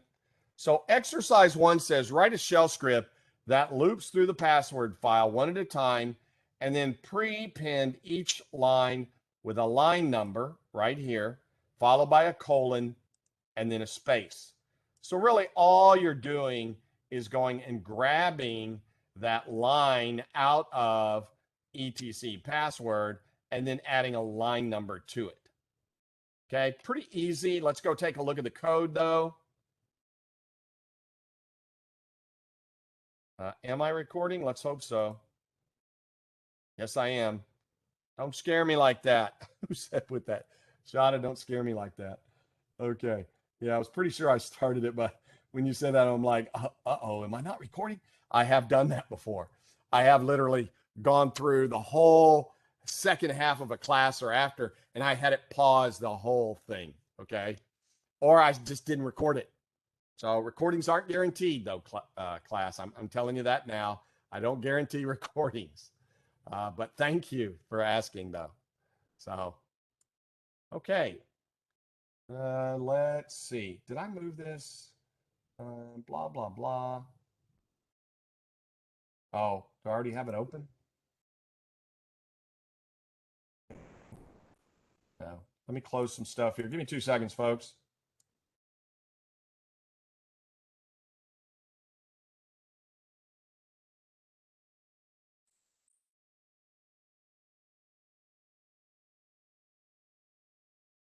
Okay.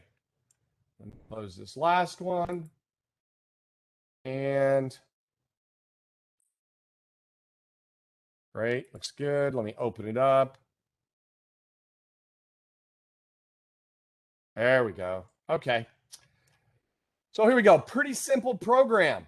I mean, if you read this, write a shell script that loops through. That should give you an immediate hint that you're going to be using some type of loop, either a for loop, either a while loop.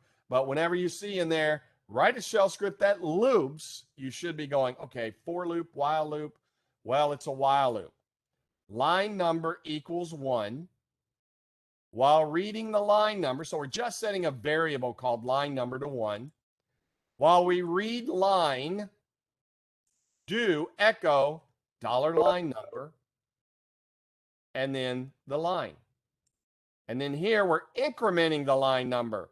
Plus plus says take this 1 and add 1 to it. By plus plus, we're incrementing.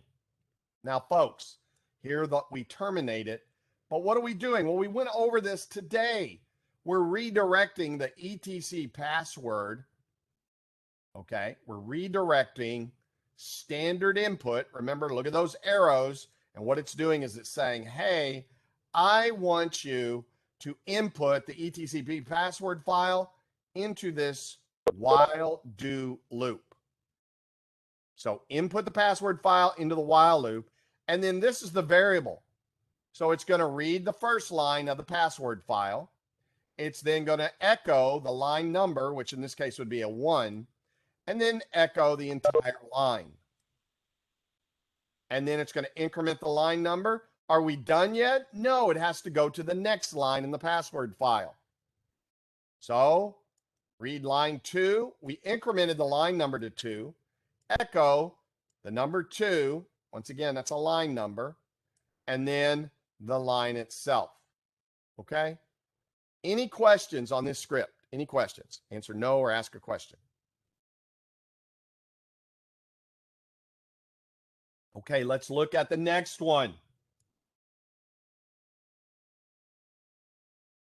Exercise 2. Write a shell script that asks the user the number of lines they want to display from the ITSC password file and display those lines. Now, what do you think when it says ask the number of lines? What do you think that's going to be? What would we use for that? Anybody want to hazard a guess? What bit of coding would we use for, to say, okay, exit when it hits this line number? So if you think about it, what are we going to do? We're going to break the loop. We're going to get out of the loop. At some point, it's going to go, oh, this is line number 5. And I said that I wanted to get out at line number 5, so I need to break out of the loop. What would I use? What would I use? Anybody? Come on, I got a few programmers in here. What do you use to test a condition to see if it meets that condition and then break with it? Nobody. I know there's some out there. I know we're getting close to the end. I know it's a long class. Okay, already the break, but folks, an if-then statement. So here we go. In this case, we're using our read. The P means prompt. How many lines? Let me move this over just a hair.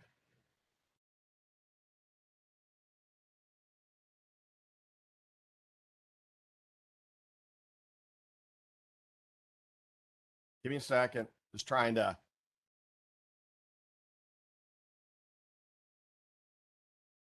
Come on. There we go. There. So how many lines of the ITSC password like you see? Would you like to see? And then show under lines, I would then basically, put a 5 there. Line number equals 1 because we're doing the same program as before.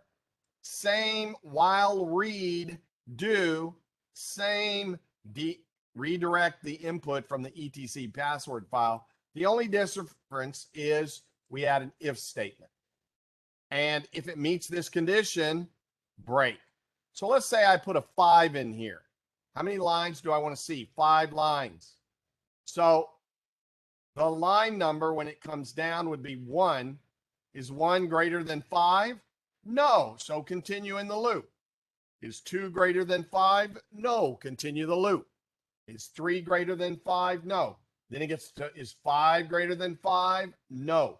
Is 6 greater than 5? Yes. Then break. And it breaks up. So we use a if-then clause to break a loop. We often use an if-then clause to test for some condition when we're looping or to run a function or do some other piece of code when it hits the if-then. This is a common way of breaking out of a while-do loop. Okay?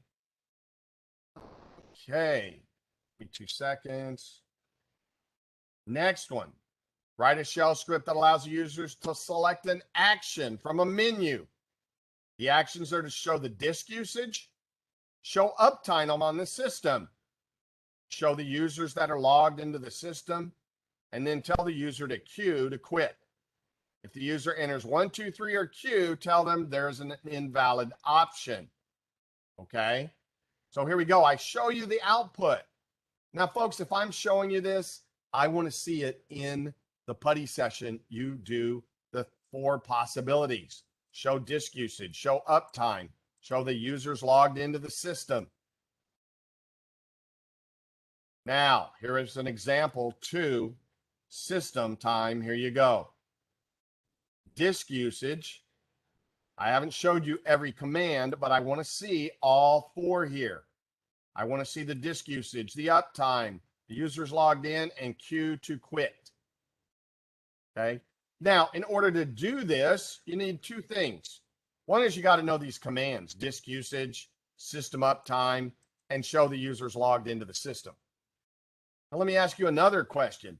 If I'm doing a piece of code that kind of does a menu type system, what piece of code am I going to use in my script? What piece of code am I going to use in the script?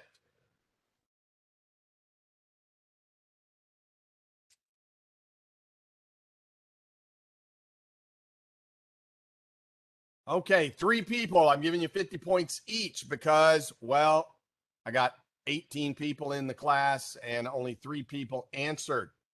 Yes, a case statement. We went over that in today's lecture, folks. A case statement does that menuing system. Okay, and I'm sure that all of y'all knew that, but you were just searching through the notes that you took today. Okay. Now that's okay, Lisa. I mean, this is a 4-hour class, okay? This is kind of a, I would be sitting there probably at home like I was when I was in your shoes going, please finish, please finish. Okay? And this is it, and we'll be finished. Here we go.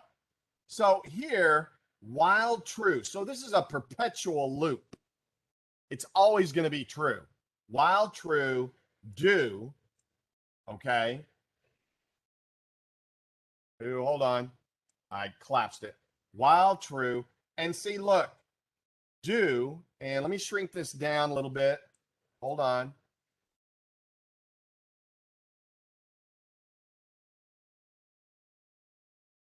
There we go. So while true, do. By the way, notice, folks, and I want to see that in your code. Notice how I have this nicely formatted. I've indented it, right? So I can see the while, do, and see the done right here. And even over here in Notepad++, see how it nicely matches it up? Looks pretty, doesn't it? And then echo goodbye at the bottom. But take a look. See how this is a menu? I did a case $choice, meaning echo 1, 2, 3, 4, then read the user's input. What would you like to do? Enter Q to quit. So it's going to output all of this, and then it's going to echo what my choice is. Do I want to do 1, show disk usage, 2, show system usage, or 3, show the users logged into the system? And if I enter a Q, well, I quit out of this little program, this little menuing program. By the way, we used to do a lot of these kind of operations for users that didn't quite understand Unix or didn't know how to do the commands. And we would make this little menu system for them so they could do certain functions like 1, back up, 2, back up. Okay. So now case the choice. Now you see the colon, that says to terminate this. So if I wanted to right here, uptime, I could hit an enter and put a load more code down here. I could do ls. I could do echo, how are you? What it does is when you put the double colon here, it says if they enter a 2, execute all of this. Okay? That's what that is for. It terminates, and see, I put it on its own separate line. Okay? So, and yeah, Nicholas, exactly. Let's bash know that this is separated from the last item, the last selection. It kind of ends this each section. So you enter a 2, it's going to do the uptime command because show uptime. You enter a 3, it does who? Show the users logged into the system. You do a Q and it breaks. And if you enter anything else, it says invalid option. Okay, now I could go, watch this. See, I could copy all this, copy, and let's just go. Somebody asked me what to name these. Let's see, do I have putty up here? Or did I get rid of it? I got rid of it. Okay, give me 2 seconds.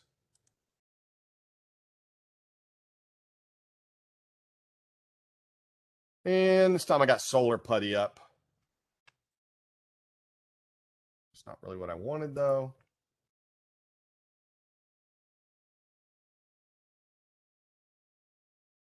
Give me 2 seconds.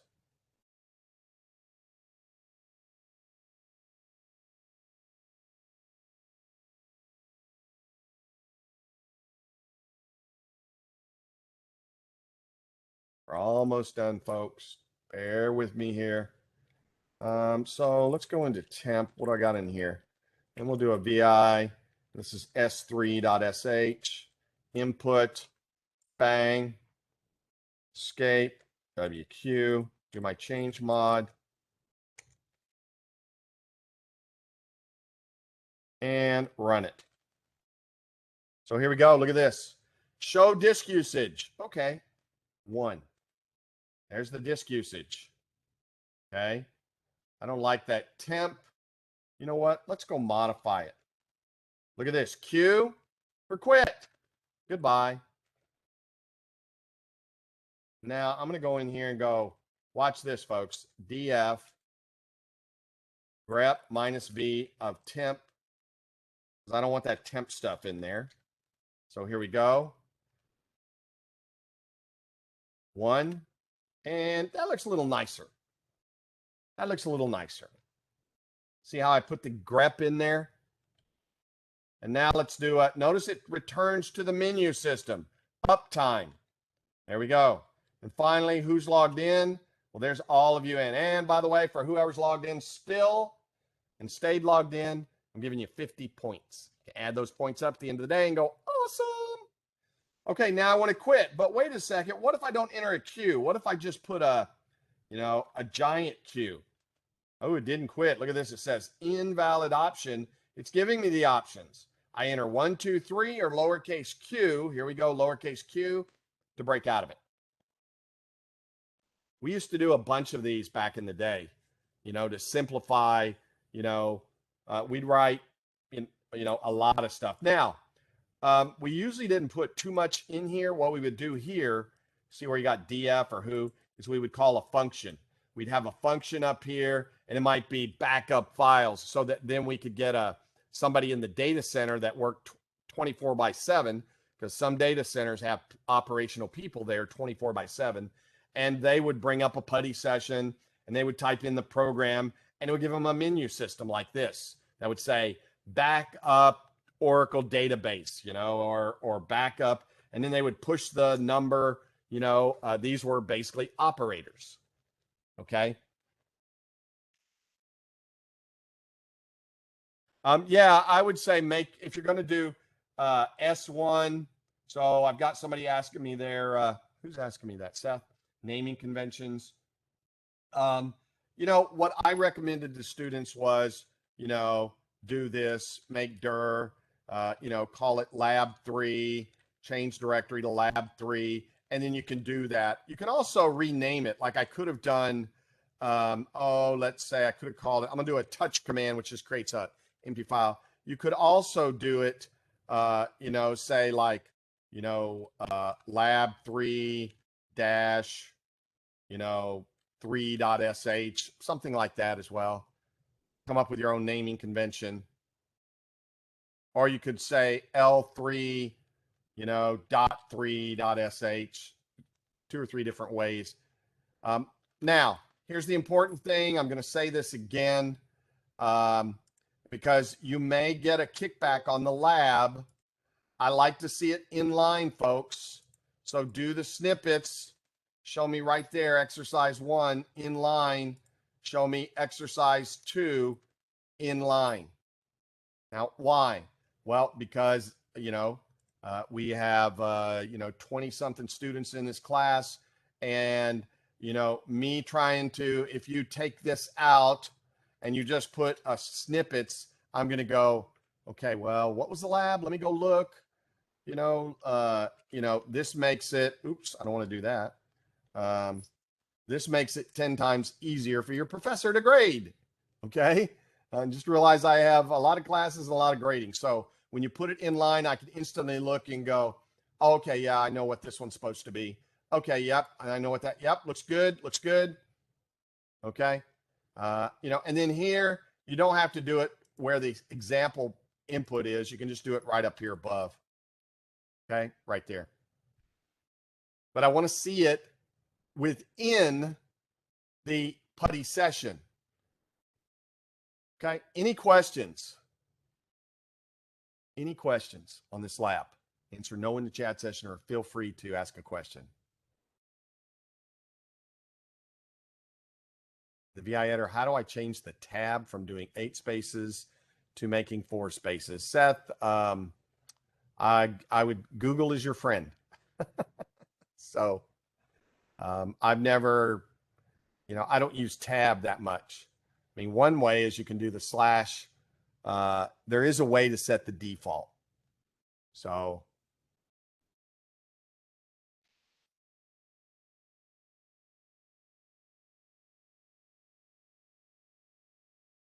Oh, looky there. And set shift width equals 4. See, I just did a quick little Google there. VI, set tab to 4 spaces, set shift width equals 4. Or you could set shift width equals 8. Yeah, I don't care. As long as I can read it.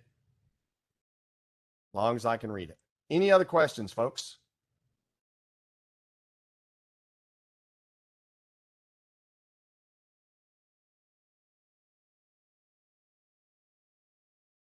There is a way to do that, Jamie. Okay.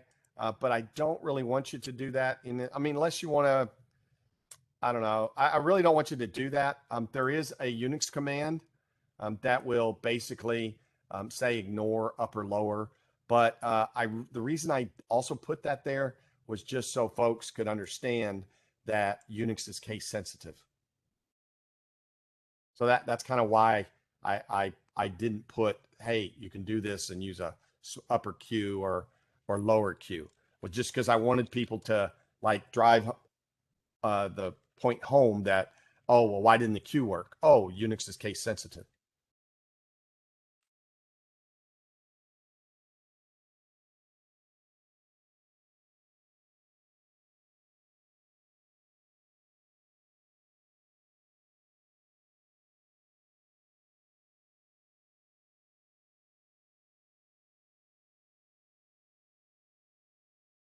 Any other questions, folks?